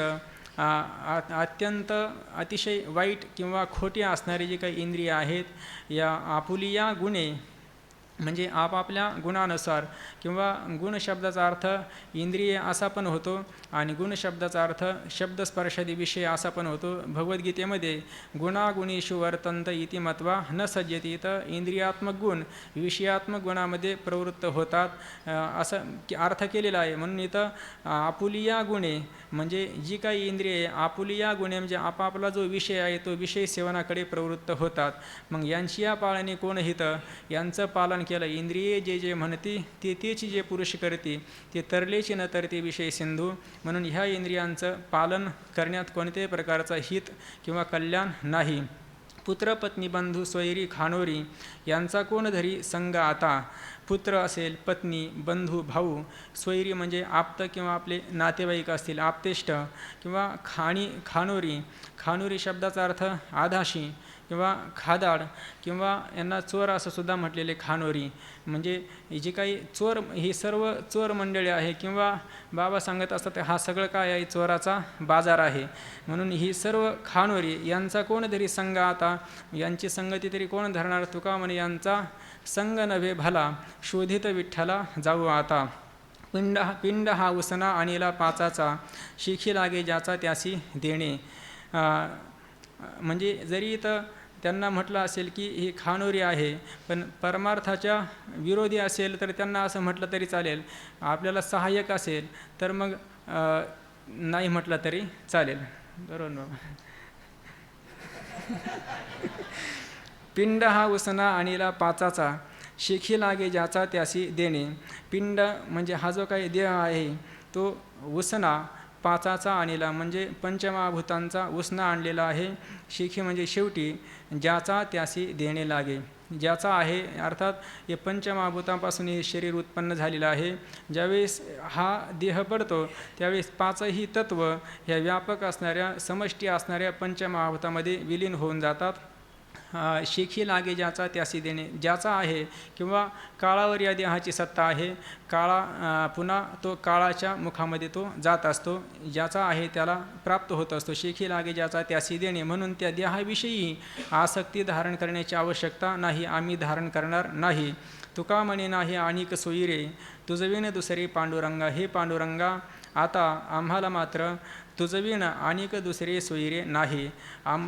तुझ्याशिवाय आमचा सोयरा दुसरा कोणी नाही. विठ्ठल सोयरा सज्जन सांगाती. आमचा सोयरा किंवा सांगाती सर्व काही तूच आहे, आमचा दुसरा सोयरा नाही. ऐसे सत्य माझे येईल अंतरा, तरीच मज करा कृपा देवा.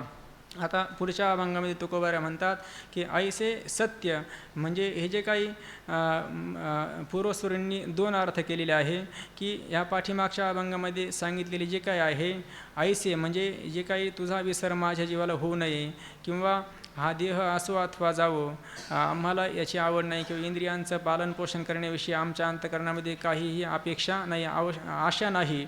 ऐसे सत्य माझ्या येईल अंतरा, किंवा आमचा सोयरा तूच आहे. ऐसे सत्य माझ्या येईल अंतरा, तरी समजा करा कृपा देवा, असा एक अर्थ केलेला आहे. आणि गुरुवर्य नरसिंग बाबांनी केलेला आहे की विकाराची निवृत्ती, ऐसे सत्य म्हणजे विकाराची निवृत्ती व्हावी, कामक्रोधादी विकाराची निवृत्ती, तुझ्याविषयी सर्वत्र ओतप्रोत भाव, तुझं आत्मत्वाने सर्वत्र दर्शन होणं, अशा प्रकारचं सत्य माझ्या अंतःकरणामध्ये येईल तरीच मज करा कृपा देवा, तरच माझ्यावर कृपा करा. किंवा याच अभंगामध्ये ऐसे सत्य माझे येईल अंतरा, माझ्या अंतरा सत्य येईल. म्हणजे सत्य काय तर ध्रुवपादामध्ये सांगितलेलं वचनासारिखे तळमळे चित्त, बाहेर येतो आत होईल भाव. वचनासारिखे म्हणजे मी जे काही बोलतो ते बोलल्याप्रमाणे तुझ्या सेवेविषयी खरोखर अंतःकरणामध्ये तळमळ निर्माण होत असेल, हेच काय माझ्या तळमळ निर्माण होत असेल, अशा प्रकारचं सत्य माझ्या अंतःकरणात येईल तरच माझ्यावर कृपा करा. त्याचप्रमाणे बाहेरी तो आत होईल भाव, किंवा इथं वचनासारिखे तळमळे चित्त, मी बोलल्याप्रमाणे तुझ्या सेवेविषयी माझं अंतःकरण तळमळत असेल आणि पुढे बाहेरी तो भाव आत होईल. बाहेर जसा मी भक्तिभाव दाखवतो त्याप्रमाणे आतसुद्धा माझ्या अंतरंगामध्ये तोच भाव असेल. म्हणजे मनसी एकम, वचसी एकम, कर्मणी एकम अशा प्रकारे भाव असेल तर मग तरीच मज करा कृपा देवा. तरीच मज ठाव द्यावा पायापाशी, सत्यत्वे जाणसी दास खरा. हे देवा तरीच म्हणजे तुझ्या पायापाशी मज ठाव तरीच द्यावा. तुझ्या पायाजवळ ठाव म्हणजे आश्रय तेव्हाच द्यावा, तरीच द्यावा. सत्यत्वे जाणसी दास खरा. सत्यत्वे म्हणजे खरोखर मी तुझा दास आहे असं जर तुला वाटत असेल तर मला तू तुझ्या चरणाजवळ आश्रय द्यावा. तुका म्हणे सत्य निकट सेवक, तरीच भातुके प्रेम द्यावे. हे देवा सत्य निकट सेवक, सत्य तुका म्हणे सत्य निकट सेवक म्हणजे सत्य शब्दाचा अर्थ केला प्रामाणिक, विश्वासू किंवा अंतरंग असा अर्थ केलेला आहे सार्थगाथेमध्ये. तर तुका म्हणे सत्य निकट म्हणजे अत्यंत विश्वासू प्रामाणिक असा, निकट म्हणजे जवळचा सेवक असेल, अंतरंग सेवक असे आहे मी असं जर तुला वाटत असेल तरीच भातुके प्रेम द्यावे, तरच मला प्रेमाचा खाऊ तू प्रदान करावा अशी देवाकडे तुकोबाराय देवाला प्रार्थना करतात. आदी वर्तमान जाणसी भविष्य, मागे पुढे निस संचिताचा. आता या अभंगात तुकोबाराय म्हणतात की हे देवा तू भूत भविष्य आणि वर्तमान एक समवाय अवच्छेदे करून सर्वांना तू एकाच काली जाणतो. किंवा भगवान गीतेमध्ये सांगतात वेदाहम समतीतानी वर्तमानानी च अर्जुन, भविष्यानी च भूतानी माम तू वेदन कश्चन. म्हणजे भूत भविष्य वर्तमान या सर्व पदार्थांना मी जाणतो, परंतु भगवान खेद व्यक्त करतात की मला कश्चन न वेद, मला कोणीही जाणत नाही. म्हणजे भगवान तुकोबाराय म्हणतात की हे देवा आधी म्हणजे भूतकालीन पदार्थांना, वर्तमानकालीन, त्याचप्रमाणे भविष्य म्हणजे भविष्यकालीन सर्व पदार्थांना तू जाणतो. मागे पुढे, पाठीमागे पुढे या निसंचिताचा किंवा संचिताचा, माझं जे काही संचित आहे किंवा किती आहे, काय आहे, याच्यात काय काय आहे हे सर्व तू निस म्हणजे याचा निवड विचार तुला समजतो. आता काय देऊ पायापे परिहार, जाणा तो विचार करा देवा. हे देवा आता तुझ्या पायाजवळ परिहार किंवा स्पष्टीकरण खुलासा करण्याची जास्त काही आवश्यकता नाही, कारण न सांगता कळे अंतरीचे गुज. आता तुझी लाज तुझ देवा, जाणा तो विचार करा देवा. हे देवा आपण जो काही विचार किंवा माझ्या उद्धाराविषयीचा विचार तुम्हाला काय येईल तो करा, जेणेकरून माझा उद्धार झाला पाहिजे. त्याविषयी तुम्हाला काय योजना करायची असेल ती करा. आता तुझं कळेल ते करी. तारीसी तरी तारी मारी, जवळी अथवा दुरी धरी, घाली संसारी अथवा नको. म्हणजे सर्वस्वी देवावर भार तुकोबाराय टाकतात आणि पुढे म्हणतात की आपुले ते येथे काय चाले केले, जोडावे ते भले हात पुढे. आपुले ते येथे काय चाले केले म्हणजे या माझं जे काही संचित कर्म आहे मी जर प्रयत्नाने त्याची निवृत्ती करावी असं म्हटलं तर तुझा आश्रय न घेता केवळ स्वप्रयत्नाने हे शक्य आहे का? हे शक्य नाही. आपुले ते येथे काय चाले केले, जोडावे ते भले हात पुढे.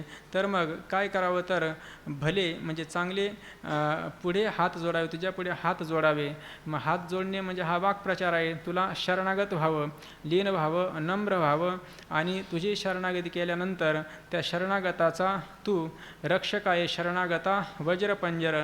किंवा एका दुसऱ्या अभंगामध्ये म्हणतात की जोडून या पुढे हात उभे नुपेक्षी. जे तुझ्यासमोर हात जोडून उभे राहतात म्हणजे तुला शरणागत होतात त्यांची तू उपेक्षा करत नाही. म्हणून मी सुद्धा काय करतो, जोडावे ते भले हात पुढे, तुझ्यासमोर हात जोडावे, शरणागत व्हावं एवढाच माझ्यासमोर उपाय आहे. तुका म्हणे फिके बोल माझे वारा, कराल दातारा होईल ते. आणि पुढे शेवटच्या चरणामध्ये महाराज म्हणतात की हे दातारा माझे फिके बोलवारा. फिके बोल म्हणजे फिके म्हणजे निरस किंवा परिणामकारक नसलेले, निष्फळ शुष्क असणारे जे काही फोल असणारे शब्द आहे ते दूर करा आणि निवारण करा. आणि कराल दातारा होईल ते. आपण जे कराल ते काहीही होईल, करशील तरी नव्हे काही. किंवा तुझं करिता होय ऐसे काय नाही, डोंगराची राई रंकराना तुझ्यामध्ये सामर्थ्य आहे. म्हणजे या संपूर्ण अभंगातून पाहिलं तर तू सर्वज्ञ सर्वशक्तिमान आहे. तू करायचं ठरवलं ते होईल अशी सर्व ईश्वरावर भार तुकोबाराय टाकतात. त्यानंतर पुढच्या अभंगामध्ये सांगतात की सुखे न मनी अवगुण, दुःख भोगी त्याचे कोण, हे का ठाईचे न कळे, राती करा झाकुनी डोळे. चालून या आडवाटे पायी मोडविले काटे. तुका म्हणे कोणा बोल ठेवितो शहाणा. सुखे न म्हणे अवगुण. आता या अभंगामध्ये पहिल्या 3 चरणामध्ये जो दुर्गुणी मनुष्य आहे त्याचं वर्णन केलेलं आहे की जो आपल्या दुर्गुणांचा परिहार करण्याविषयी तो प्रयत्नही करत नाही किंवा त्याची निवृत्ती व्हावी अशी त्याला इच्छा नाही. आणि शेवटच्या चरणामध्ये म्हणतात की जो या दुर्गुणांचा परिहार करण्यासाठी प्रवृत्त आहे, निवृत्ती व्हावी अशी ज्याला इच्छा आहे किंवा ज्याने निवृत्ती केलेली तो खरा शहाणा आहे.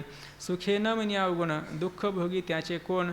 जर समजा सुखे म्हणजे खुशाल, अवगुण न म्हणी, जर त्या अवगुणांच्या निवृत्तीविषयी याने जर उपेक्षा केली, दुर्लक्ष केलं, त्या अवगुणांना निवृत्त केलं नाही, सुखे अवगुण न म्हणी, तर दुःख भोगी त्याचे कोण. मग त्याचे दुःख कोण भोगणार आहे. अर्थात त्याच्या दुर्गुणांचं दुःख हे त्यालाच भोगावं लागेल, दुसरा कोणी भोगायला. म्हणजे जो ज्या कर्माचा करता असतो तोच त्या कर्माचा अपरिहार्यपणे फलभोगता असतो. या सूत्रानुसार त्याच्या दुर्गुणांमुळे दुःखाचा भोगता हा तोच स्वतः होतो, दुसरा कोणी होऊ शकत नाही. हे का ठाईचे न कळे राती करा झाकोनी डोळे. मग आता हे जे काही दुर्गुण आहेत दुर्गुणामुळे याला दुःख प्राप्त होणार आहे. मग हे याला ठाईचे का न कळे, अर्थात हा जो काही विचार आहे याला का कळत नाही. दुर्गुणामुळे दुःख होतं तर या दुर्गुणांची निवृत्ती किंवा त्यांचा परिहार केला पाहिजे, याला का कळत नाही. हे लोक कसे करतात तर डोळे झाकून राती करा. डोळे झाकून काय करतात, रात्र करतात. अर्थात आपल्या हिताविषयी जागरूक न राहता ते काय करतात तर दुर्लक्ष करतात आपल्या हिताकडे. म्हणून तुकोबाराय अशा लोकांना म्हणतात की डोळे झाकून रात्र करू नका. मग काय करा तर आता उघडी डोळे जरी अद्याप न कळे तरी मातीच्या खोळे दगड आला पोटासी. म्हणजे डोळे उघडावे म्हणजे विचाराकडे प्रवृत्त व्हावं.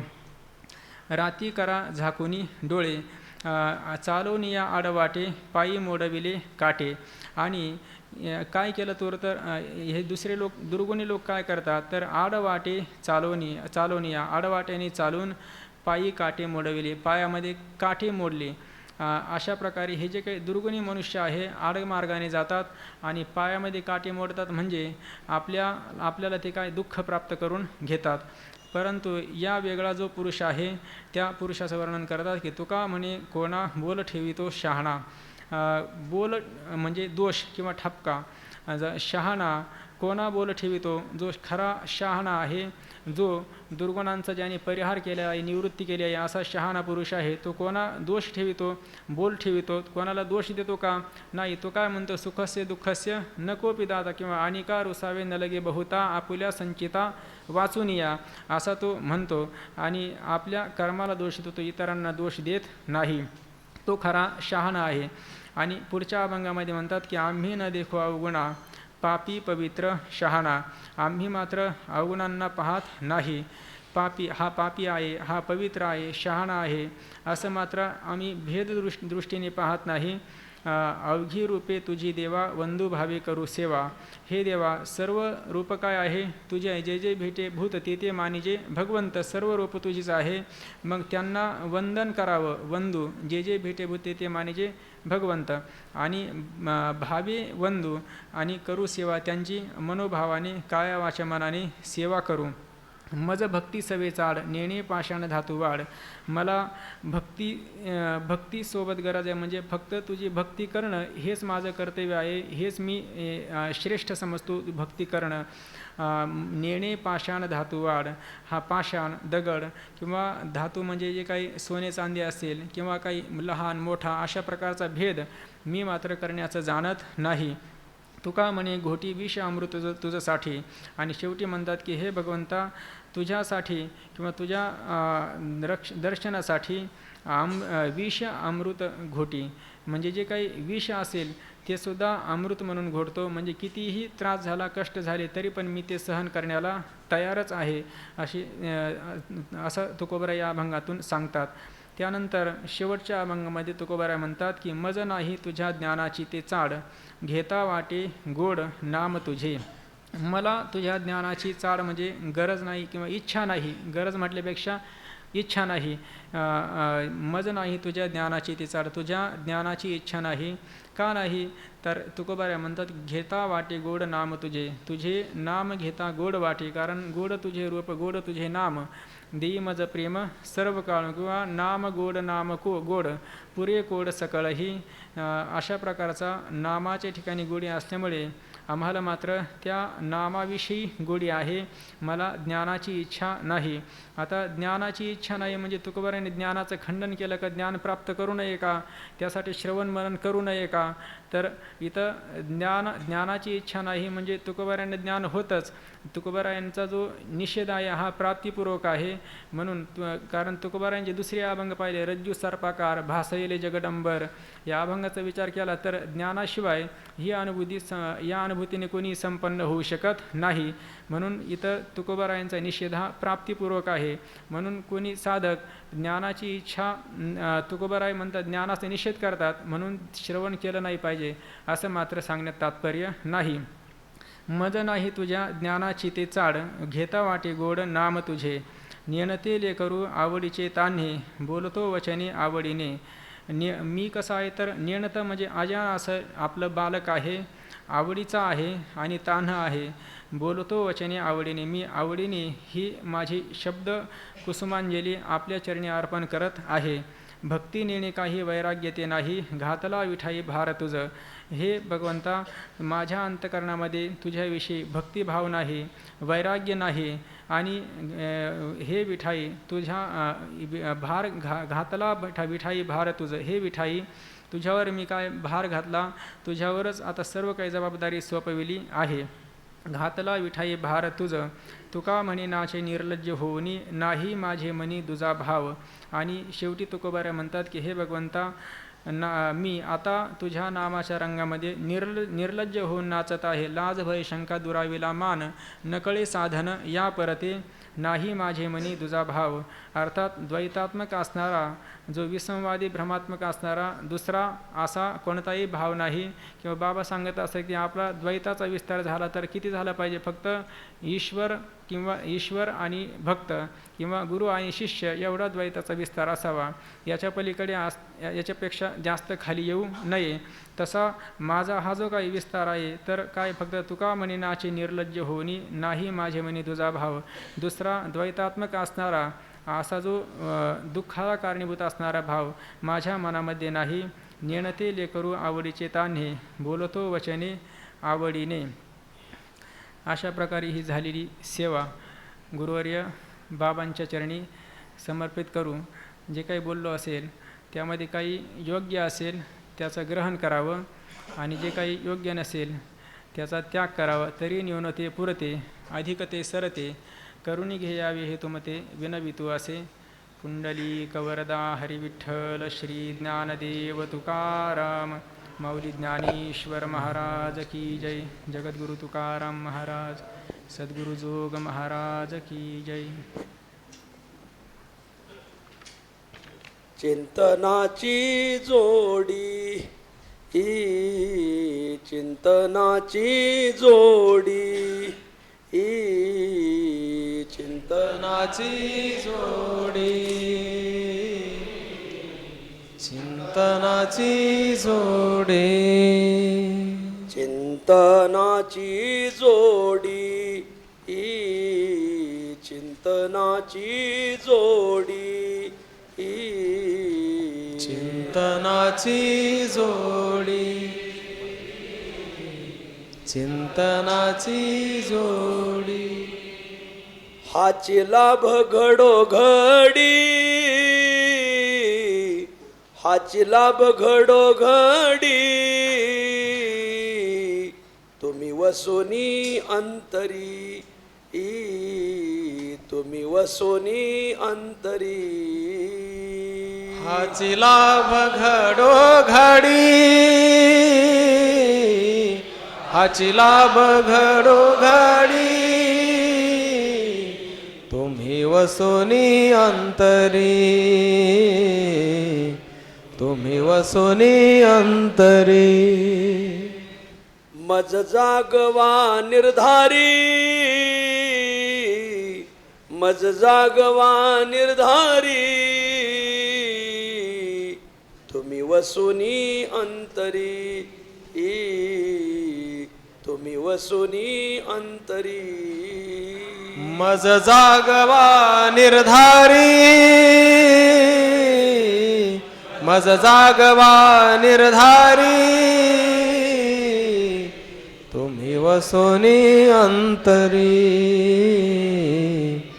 तुम्ही वसुनी अंतरी जेथे जेथे जाय मन जेथे जेथे जाय मन जेथे जेथे जाय मन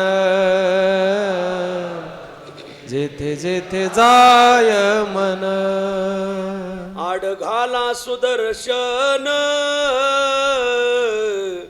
आडघाला सुदर्शन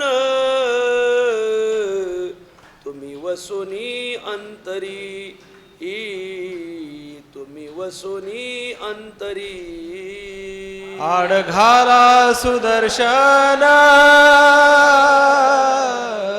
आडघाला सुदर्शन तुम्ही वसुनी अंतरी तुम्ही वसुनी अंतरी मज जागवा निर्धारी मज जागवा निर्धारी तुम्ही वसुनी अंतरी तुम्ही वसुनी अंतरी मज जागवा निर्धारी मज जागवा निर्धारी तुम्ही वसुनी अंतरी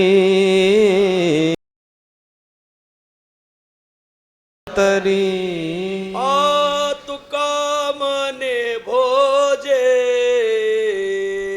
तुका म्हणे भोजे तुका मने भोजे तुका म्हणे भोजे मग मी नाचेन निर्लज्ज तुम्ही वसुनी अंतरी तुम्ही वसुनी अंतरी मग मी नाचेन निर्लज्ज तुम्ही वसुनी अंतरी तुम्ही वसुनी अंतरी मज जागवा निर्धारी मज जागवा निर्धारी तुम्ही वसुनी अंतरी तुम्ही वसुनी अंतरी मज जागवा निर्धारी मज जागवा निर्धारी तुम्ही वसुनी अंतरी तुम्ही वसुनी अंतरी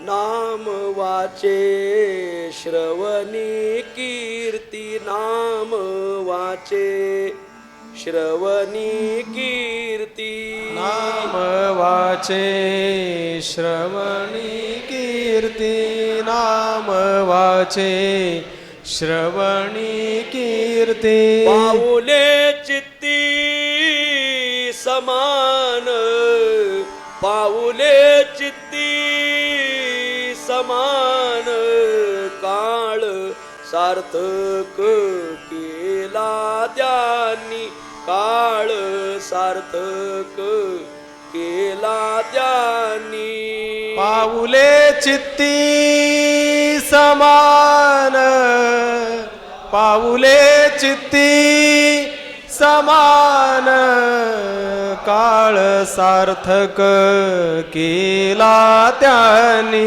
काळ सार्थक केला त्यांनी. धरिला मनी विठ्ठल, धरिला मनी विठ्ठल, काळ सार्थक केला त्यांनी, काळ सार्थक केला त्यांनी. धरिला मनी विठ्ठल, धरिला मनी विठ्ठल, काळ सार्थक केला त्यांनी, काळ सार्थक केला त्यांनी. कीर्तनाचा समारंभ, कीर्तनाचा समारंभ, कीर्तनाचा समारंभ, कीर्तनाचा समारंभ. निर्दंभ सर्वदा, निर्दंभ सर्वदा, काळ सार्थक केला त्यांनी, काळ सार्थक केला त्यांनी. निर्दंभ सर्वदा, निर्दंभ सर्वदा, काळ सार्थक केला त्यांनी, काळ सार्थक केला त्यांनी. धरिला मनी विठ्ठल, धरिला मनी विठ्ठल, काळ सार्थक केला त्यांनी, काळ सार्थक केला त्यांनी. धरिला मनी विठ्ठल, धरिला मनी विठ्ठल, काळ सार्थक केला त्यांनी, काळ सार्थक केला त्यांनी. निळा म्हणे स्वरूप सिद्धी, निळा म्हणे स्वरूप सिद्धी, निळा म्हणे स्वरूप सिद्धी, निळा म्हणे स्वरूप सिद्धी. नित्य समाधी हरी नामी, नित्य समाधी हरी नामी, नित्य समाधी हरी नामी. नित्य समाधी हरी नामी. काळ सार्थक केला त्यांनी, काळ सार्थक केला त्यांनी. काळ सार्थक केला त्यांनी, काळ सार्थक केला त्यांनी. धरिला मनी विठ्ठल, धरिला मनी विठ्ठल, काळ सार्थक केला त्यांनी, काळ सार्थक केला त्यांनी. धरिला मनी विठ्ठल, धरिला मनी विठ्ठल, काळ सार्थक केला त्यांनी, काळ सार्थक केला त्यांनी. ज्ञानदेव तुकाराम, ज्ञानदेव तुकाराम, ज्ञानदेव तुकाराम, ज्ञानदेव तुकाराम, ज्ञानदेव तुकाराम, ज्ञानदेव तुकाराम. तुकाराम ज्ञानदेव तुकाराम ज्ञानदेव तुकाराम देव तुकाराम ज्ञानदेव तुकाराम ज्ञानदेव तुकाराम ज्ञानदेव तुकाराम देव तुकाराम ज्ञानदेव तुकाराम ज्ञानदेव तुकाराम ज्ञानदेव तुकाराम तुकाराम तुकाराम तुकाराम पुंडलीक वरदा हरी विठ्ठल श्री ज्ञानदेव माऊली ज्ञानेश्वर महाराज जगद्गुरु तुकाराम महाराज सद्गुरु जोग महाराज. पुढील सत्र दुपारी बरोबर 3 वाजता प्रारंभ होईल.